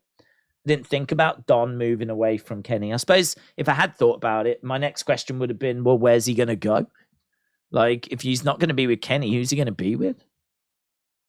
And I still don't really know that. Is he going to be with Blackpool Combat Club? Or maybe he's just free now to be with someone else? I don't know. I'm interested to find out. Actually, next week, what with Thunder Rosa going in to see Tony, Miro going to see Tony, the big announcement next week, the fallout of this and hearing from Don, I'm sure we'll hear from Don. I feel like they have set up next week's show to be a pretty big deal, So I would say that there's pieces that have been put in place for a big episode next week. No offense for people thinking it went too far, but it makes sense for this match to go hardcore considering their past. Hardcore matches with history are better than nothing hardcore matches to Switchblade. I think that's very fair. I think it's one of those when I think it's like I love it when they do hardcore matches on weekly shows, says Thomas. Yeah, I think this is why I'm not down on it, because even though hardcore matches aren't for me, I don't feel like I'm subjected to them that often. So this does feel like an exception. It does feel like it doesn't feel out of place. I can understand why they would go that far between these two, because if you think of that history between these two, I thought that was a good point. That's why I'm not like, oh, this is just, complete trash. Because I think if we was to get it every week, then it would just become cliche. And I think, this is where we go back to Moxley bleeding being a problem, because I think you see it all the time, so it has no impact. Seeing Moxley bleed here it didn't add anything extra, because we see Moxley bleed all the time. So I think the Moxley bleeding thing is very interesting, because like they probably do need to find a way of just reining that in. There has been matches recently that he hasn't, though, but he needs to go through a period of time, I think quite a long time now, where he doesn't, so that like it sort of stops being a thing. But saying that, him bleeding in this match probably made sense, didn't it? But he should probably not bleed now for quite a while, so that we can reset and then just use it for the matches that really need it. But I don't disagree with that. I think the hardcore elements being in this, I really didn't mind. And actually, just to put a bit more praise on that spot where they go through the cage, I thought that was really good. Oh, it was really good. Bobby and Amos did that spot, as I said last year on Raw, and it wasn't very good because the cage is a bit different. It looked a bit gimmicky. It didn't really, because the cage is so safe as well. It didn't feel like it wasn't meant to happen, right? It felt like it was meant to happen. Whereas this actually felt like, and I still don't know if it was meant to happen or not, but this definitely felt like it wasn't meant to happen. I'm sure it was, but it felt like it wasn't. And Kenny, like, getting tangled in the thing as well. He had his leg wrapped around the cage. I mean, he could have done himself some injury. Thankfully, he didn't. But I thought the visual of it looked really good. Can someone tell me what Don Callis is thinking, said Mr. Wrestling Fan. Gonna find out, aren't we, next week? Tune in. To be honest, it does make sense Moxley bleeds since he's a brawler. He does need to stop it for a bit. Zoom Station said AEW needs to slow the tempo, just can't enjoy it at 100 miles an hour. It looked bleep on Raw, says Thomas. I'm not into hardcore, but I can understand why people like it. Blood, glass, screwdrivers, fakely shoved in a head is a turn-off because it's unrealistic, says Big Time Baxter. 92% of viewers thought it was really good to incredible, says Thomas. Let's have a look. So we've got 7 or 775, 26%. We've got 8 to 10 at 52%. So we've got 78% of people thought it was 7 or above. So yeah, people seemingly enjoyed it. I do think that those matches at the end, I mean, I could be wrong, but just speaking for myself, I think that the House of Black match and just the spectacle of the main event, I think, has helped the scores. And I think that it's delivered a fun little show, to be honest. I think overall it was all right. I would love it if Don sides with people who go after Omega, like he sides with Blackpool Combat Club only to get to Omega, and then he leaves them when Elite versus Blackpool Combat Club ends. That's interesting. Don has been scouting Takeshita for a while, so I think he's turning his back on Kenny to that extent. Maybe Don is the one that brings Punk back to stop Omega and the Elite and end their stable. Thomas said, I count 675 to 6 as really good, says Thomas. Okay. That's fine. I don't understand why Double or Nothing event sold 7,000 tickets only and all in 60,000, and even shows are doing low numbers. We spoke about it. We've really tackled that topic.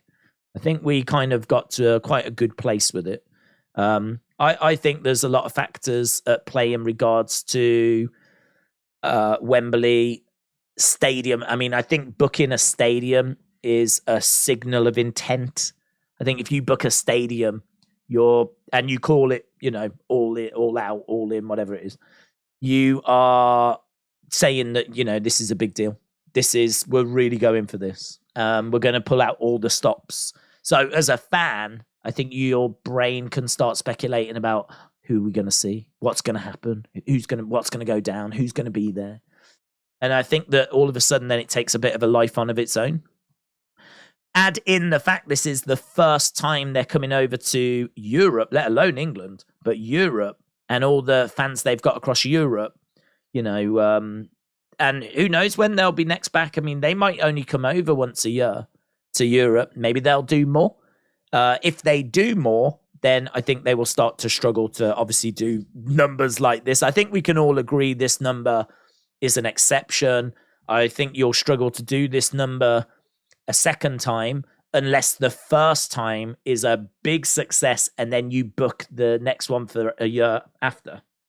Even then, though, I think you'd struggle to do these numbers. I think there's a lot here that are coming because it's the first time. There's a lot of anticipation. I think all of that's at play. And I don't think that's the case with Double or Nothing. I don't even know where Double or Nothing's coming from, but I'm sure it'll be somewhere they've been before.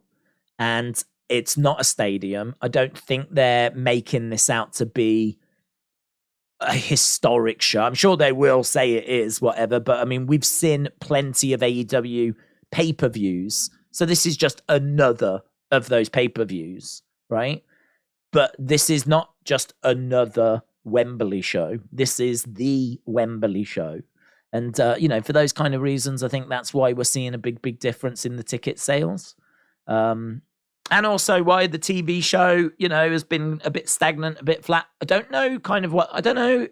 I mean, Justin said about the Knicks game being on. So that does make me wonder if they're going up against basketball, if they're going up against some big sports action tonight. That hurt them last week. They did 700 and some thousand. So it might hurt them again this week. Do they go up against some big next week? Because next week they've stacked. Looks like they're going big next week. So I don't know if they're going up against some big next week. Don't know. It's interesting. It is interesting. Trying to discuss and talk about why is Wembley doing so well? Why is Double or Nothing, doing so-so? Why are the ratings so-so? But yet Wembley's going banana, It's... I've said before, I think there's definite lessons that can be took. If they could find a way of getting that excitement and that energy that is surrounding the ticket sales for Wembley and finding a way of injecting that into the show, like take the things that are making the Wembley tickets sell as hot as what they are and inject that into the show, like that would really revitalize things. I hope you understand it isn't 60,000 buying tickets. It's probably mostly corporations buying for resale. It's not a real number, said Hagen Daz. But you can say that for all the other shows, I mean, if they sell that many tickets, they have sold that many tickets, whether it's to touts or corporations or whatever it might be. That is no different than WrestleMania or any other wrestling show. So the barometer that you're benching it against, which would be the other shows that have achieved those kind of attendances, I would argue is still fair, Now, whether they're going to actually have that many people sat in the seats is going to be interesting, but they're getting, do you know what? They took a gamble. They booked Wembley and it looks like the money is going to be coming back. And it looks like the gate is going to be their biggest gate, and they're going to cover the expense. And what it actually looks like, though, if these are tickets that are going to actually result in people filling the seats. But saying that, they could just hire like an army of seat fillers to fill any empty seats if they really needed to.